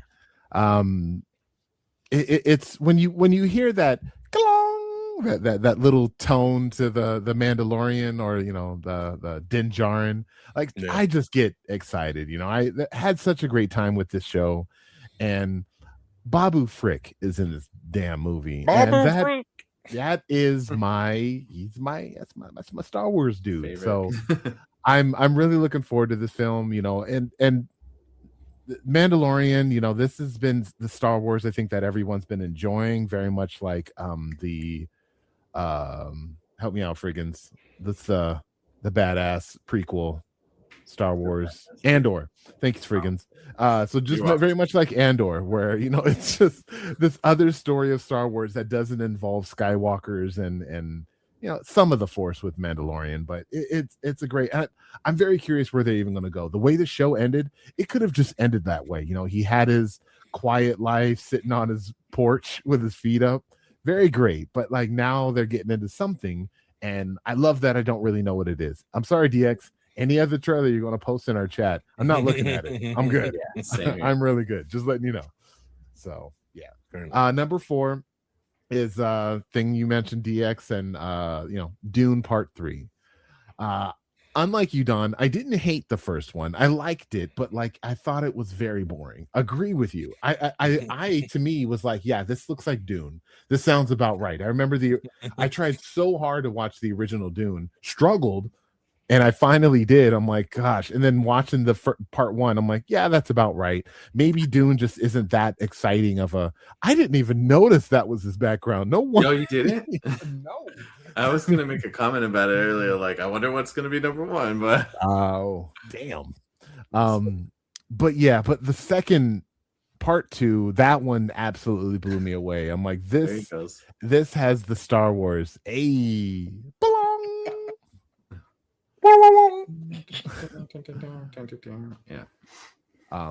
Yeah, man. So Dune Part 3, same directors coming back. I'm sure all the familiar faces are coming in. I have no idea what to expect. I don't know anything about the books, so we'll see, but definitely looking forward to it. Number 3 is Scary Movie 6. Like you said, DX, love the originals, but like this was way more than just an honorable mention for me. Me and my friends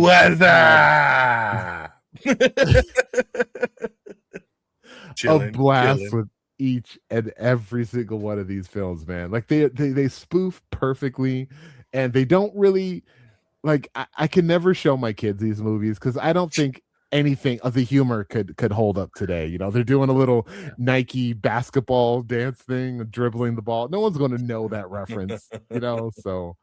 Yeah, really looking forward to you. Like you said, DX, Williams brothers coming back. I don't know if Anna Faris and Regina King are coming. Oh, sweet. Yeah. So whoops. That's what I said. Everybody's back from those first 2. Even if they died, they're back.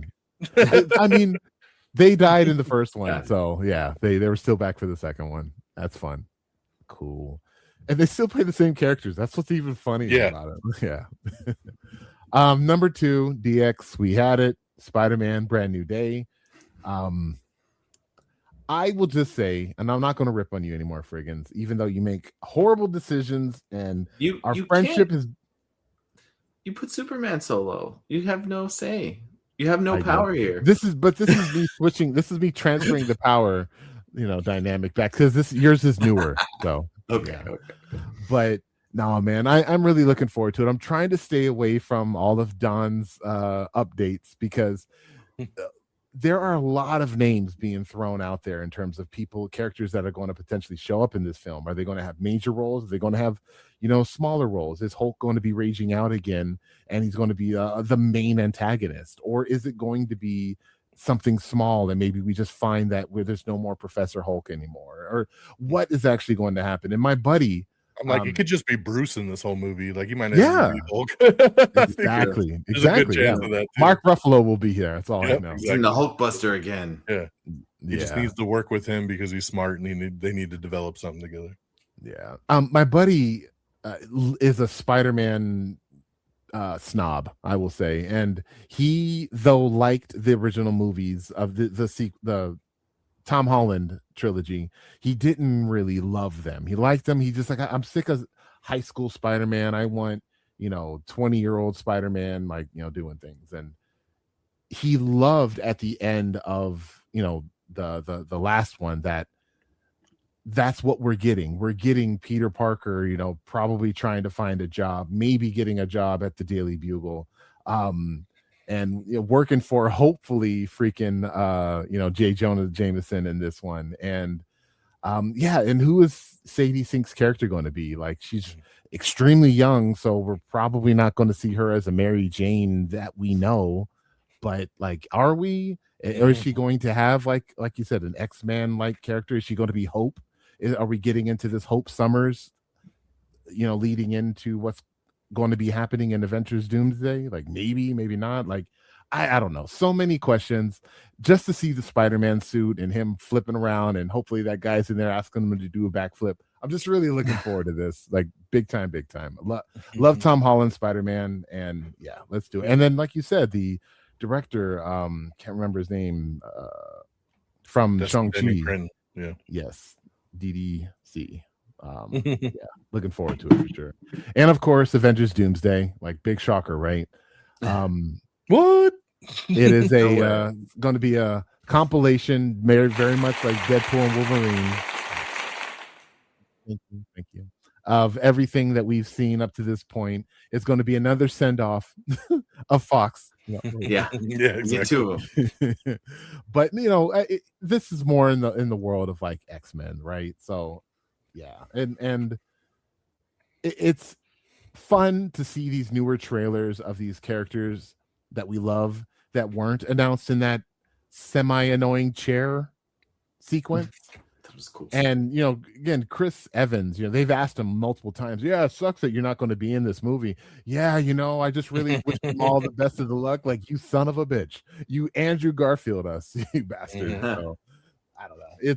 It's going to be dope, man. I have no idea what it's going to be about. Like you said, DX, like, what's the deal with Robert Downey and the face, and is there even going to be a comment on it? And I'm telling you, Don, I know you said bullshit, but it's going to be Doom taking over the mind and the body of a Tony Stark variant in an alternate future. So that's you heard it here first, y'all. Mike slowly dropping. Wrong. Nice. All right, Frigginz, what you got, man? We're gonna shock us here in this top 5. I don't think it's going to shock too much. My number 5 is Avengers. No, I'm just kidding. My number 5 is Odyssey. I just recently finally got to see the trailer just the other night, actually. Very cool looking. I'm all for like a cool mythical story. So I was kind of shocked by the trailer. I saw a couple things that I was not prepared for a Christopher Nolan movie. And it only led me to have more questions and intrigue. So I can't wait to see more on the Odyssey. Definitely stoked for that. Also, why does everyone hate Agamemnon's armor? I thought it looked so cool. Like, there's all this memes about it, and they're changing the armor to look like Magneto helmet and all this, and everyone's talking trash about it. I'm like, this is the coolest Spartan-like design I've seen in probably ever. I thought it was awesome. Yeah. Anyway, number 4 matches DX DONMEGA with Mandalorian and Grogu. For everything you guys said, I think it may even have been slightly higher. I think one thing is I haven't seen the full trailer, so maybe that's what I'm missing out on. But I saw a couple clips, and I was a little concerned that it looked a little too much like TV show as opposed to film quality. But I think maybe once I see like full-on stuff, that might make that go away. I'm not really worried about it at all, and I love those characters. So I wonder, though, are they going to include a lot of the side characters in there too, or will we be seeing Boba Fett and his crew? Will we be seeing what's his name? I just drawn Justified out in the bounty hunter kind of world, Like, are we going to see some of these other side characters? Maybe not. We'll see. Maybe.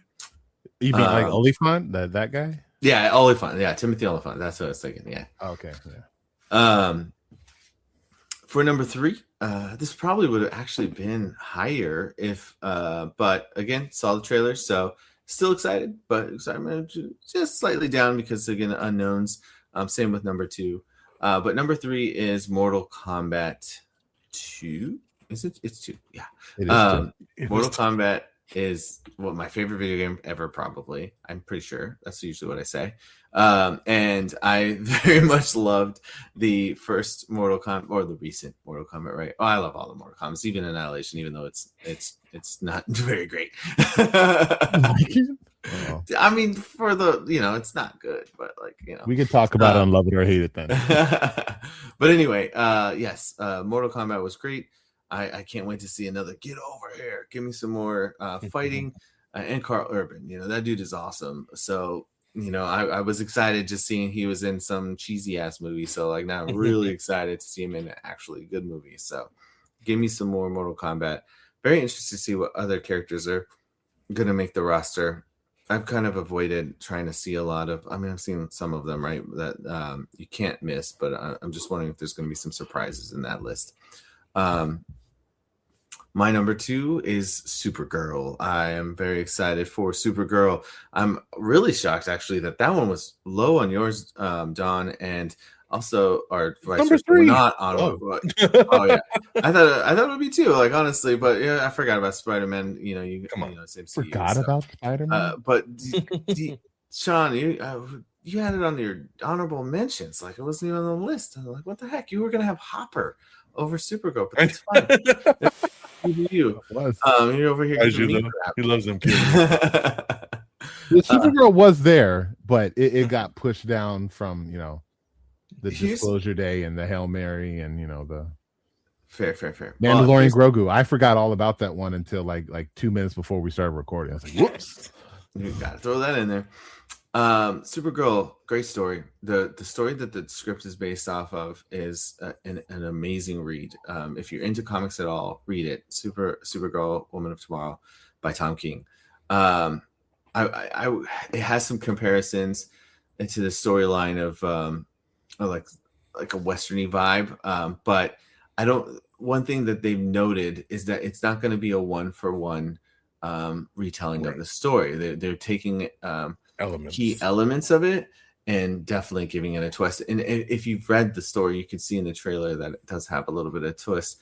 But there's some characters that I've seen in it, and I'm like, okay, well, that means that it's going to have a pretty major similarity for the story. So that brings me hope and excitement, and I think that definitely helped to bump it up to the number 2 spot for me. It just looks like it's going to be a blast. So interesting. And Frigginz, I will say, I would have bet money that you would have had the Rip on your top 10. It is a Matt Damon and Ben Affleck buddy cop film. I just thought for sure that would have been on your list. So I'm surprised. Yeah, no, that was in the realm of the honorable mentions, but to save time, I was just cutting it to some short ones. But yeah, the top 10 is just too much good stuff. I mean, there's a lot of good stuff next year, man. Yeah, and a lot of the things that hit to our nerd culture and everything that we've grown up on. So, but Avengers is my number 1 as well. So yeah, I did get up there for Doomsday. Trifecta. And we all matched it this year. I will say that for me though, here we go. He's gonna poo-poo on us somehow. The most is no. The thing that excites me most is the X-Men, right? I think about these teaser trailers that they come out. First one, whatever. I was a little disappointed, to be honest. Second one, also kind of really? That's it? And then the third one finally hits, and we see some X-Men stuff, and that's where even the internet blows up. So I find it very interesting and joyful that there's a lot of people really excited to see X-Men and in actual costumes. So you saw the little X and the strap and all that. Oh my god, yeah. So excited. So yes, they can throw us all the X-Men. Let's make Avengers Doomsday mostly about X-Men, and I think we're gonna be I mean, they're gonna die in the first 15 minutes of the movie. I know, that's the thing that's why I said that. I'm just trying to put it out in the reality. You see the scene and it's true. Well, that doesn't look like a happy scene. No. And if you notice behind Cyclops, there's a big sentinel walking by. So and there's they're like getting fucked just up. damage, and everything's dark and gloomy, and everything looks, like something. It's not going well. Hold It's the not going well ones you for them. love before you die. Maybe, but maybe some more Gambit. So let's do it. True. Mon ami. All right, there's the top 10. Let's run them down again. Mine, number 10, Street Fighter. Number 9, Mercy. Number 8, Project Hail Mary. Number 7, Dune 3. Number 6, Michael. Number 5, Mortal Kombat 2. Number 4, Mandalorian and Grogu. And number 3, Supergirl. Number 2, Spider-Man Brand New Day. And number 1, Avengers Doomsday. Peeps? Number 10, Project Hail Mary. Number 9, Disclosure Day. Number 8, Clayface. Number 7, The Odyssey. Number 6, Street Fighter. Number 5, The Mandalorian and Grogu, or The Mandalorian, the Baby Yoda. Number 4, The Dune Part 3. Number 3 is Scary Movie 6. Number 2, Spider-Man Brand New Day. And numero uno, Avengers Doomsday. Frigginz. I got number 10, Street Fighter. Number 9, The Death of Robin Hood. Number 8, Masters of the Universe. Number 7, Spider-Man Brand New Day. Number 6, Clayface. Number 5, The Odyssey. Number 4, Mandalorian and Grogu. Number 3, Mortal Kombat 2. Number 2, Supergirl. And number 1, Avengers Doomsday. Boom, there you go. And there you have it, world. It has been put out into the universe. It is there. Your top 10 movies of 2025 and our most anticipated of 2026. So we have gone over 2 hours here. It's a long one. Guys, this is a long one. This might have taken the record here. 2:16 so far. So thank you for those of you watching right now and sitting through it all as we counted it down. But it's always a fun talk, man. Like I said, there's so many different dynamics, and film is so subjective, and what hits and what doesn't, and where it hits in your level. It's always interesting to see. So that's what we got for you guys. Let's do a quick little shout outs. Of course, again, everything for the show there is at the bottom. Make sure you follow along and everything. But Peeps, tell them where they can find you. On all those little areas and bips and boops down there, Spotify, iTunes, the People's Forum. I have been a bit lacking a bit lately, holidays be holidaying. But recently Frigginz and I were talking Avatar, and soon we're going to be talking about weapons, maybe. I don't know. We'll see. But just kind of like shooting the shit about films and movies, and now since we have a lot of stuff coming up in 2026, I'm sure we'll be doing a lot of speculation on there too. And DX, you need to come through. Hey, just need that invite. Okay. All right, Frigginz, tell them. Yo, I'm Frigginz on Instagram. That's at FRIGGINZ, Frigginz with a Z. I was doing my friggin' movie reviews for quite some time, but I took a year break. A lot of changes in life as well. But the plan is to try and get started back into that, because I had a lot of fun and really like talking about movies as well. So I think I need to get those gears turning on the show. Was exploring some new ways to mess with it, possibly make it a little easier to record, but we'll see. So keep looking for that. Other than that, you can find me here on reddragonsradio.com at the Am I Still in the Air specials here with DX DONMEGA and Peeps, or on the People's Forum, where I like to try and jump on there and force Peeps to let me I'm like, please let me co-host with you. Maybe. It's nice. Maybe. All right, and you can follow the show, of course, at simply Am I on the Air, all one word. You can follow me directly at DX DONMEGA across all socials like Twitter, X, Blue Sky, Threads, wherever you see fit. So make sure you follow along there. And of course, amiontheair.com. Check out the regular podcast every Tuesday night. New episodes drop weekly with all your regular entertainment news. And then, of course, our specials here, like Am I Still on the Air? So all located in one beautiful podcast feed, amiontheair.com. Just check it out. So thank you once again for joining us very, very much. Happy to be back here, 2026. Let's see where the road takes us this year. So thank you for joining. Take care of yourselves and each other. Until next time, y'all. Peace. Red Dragons!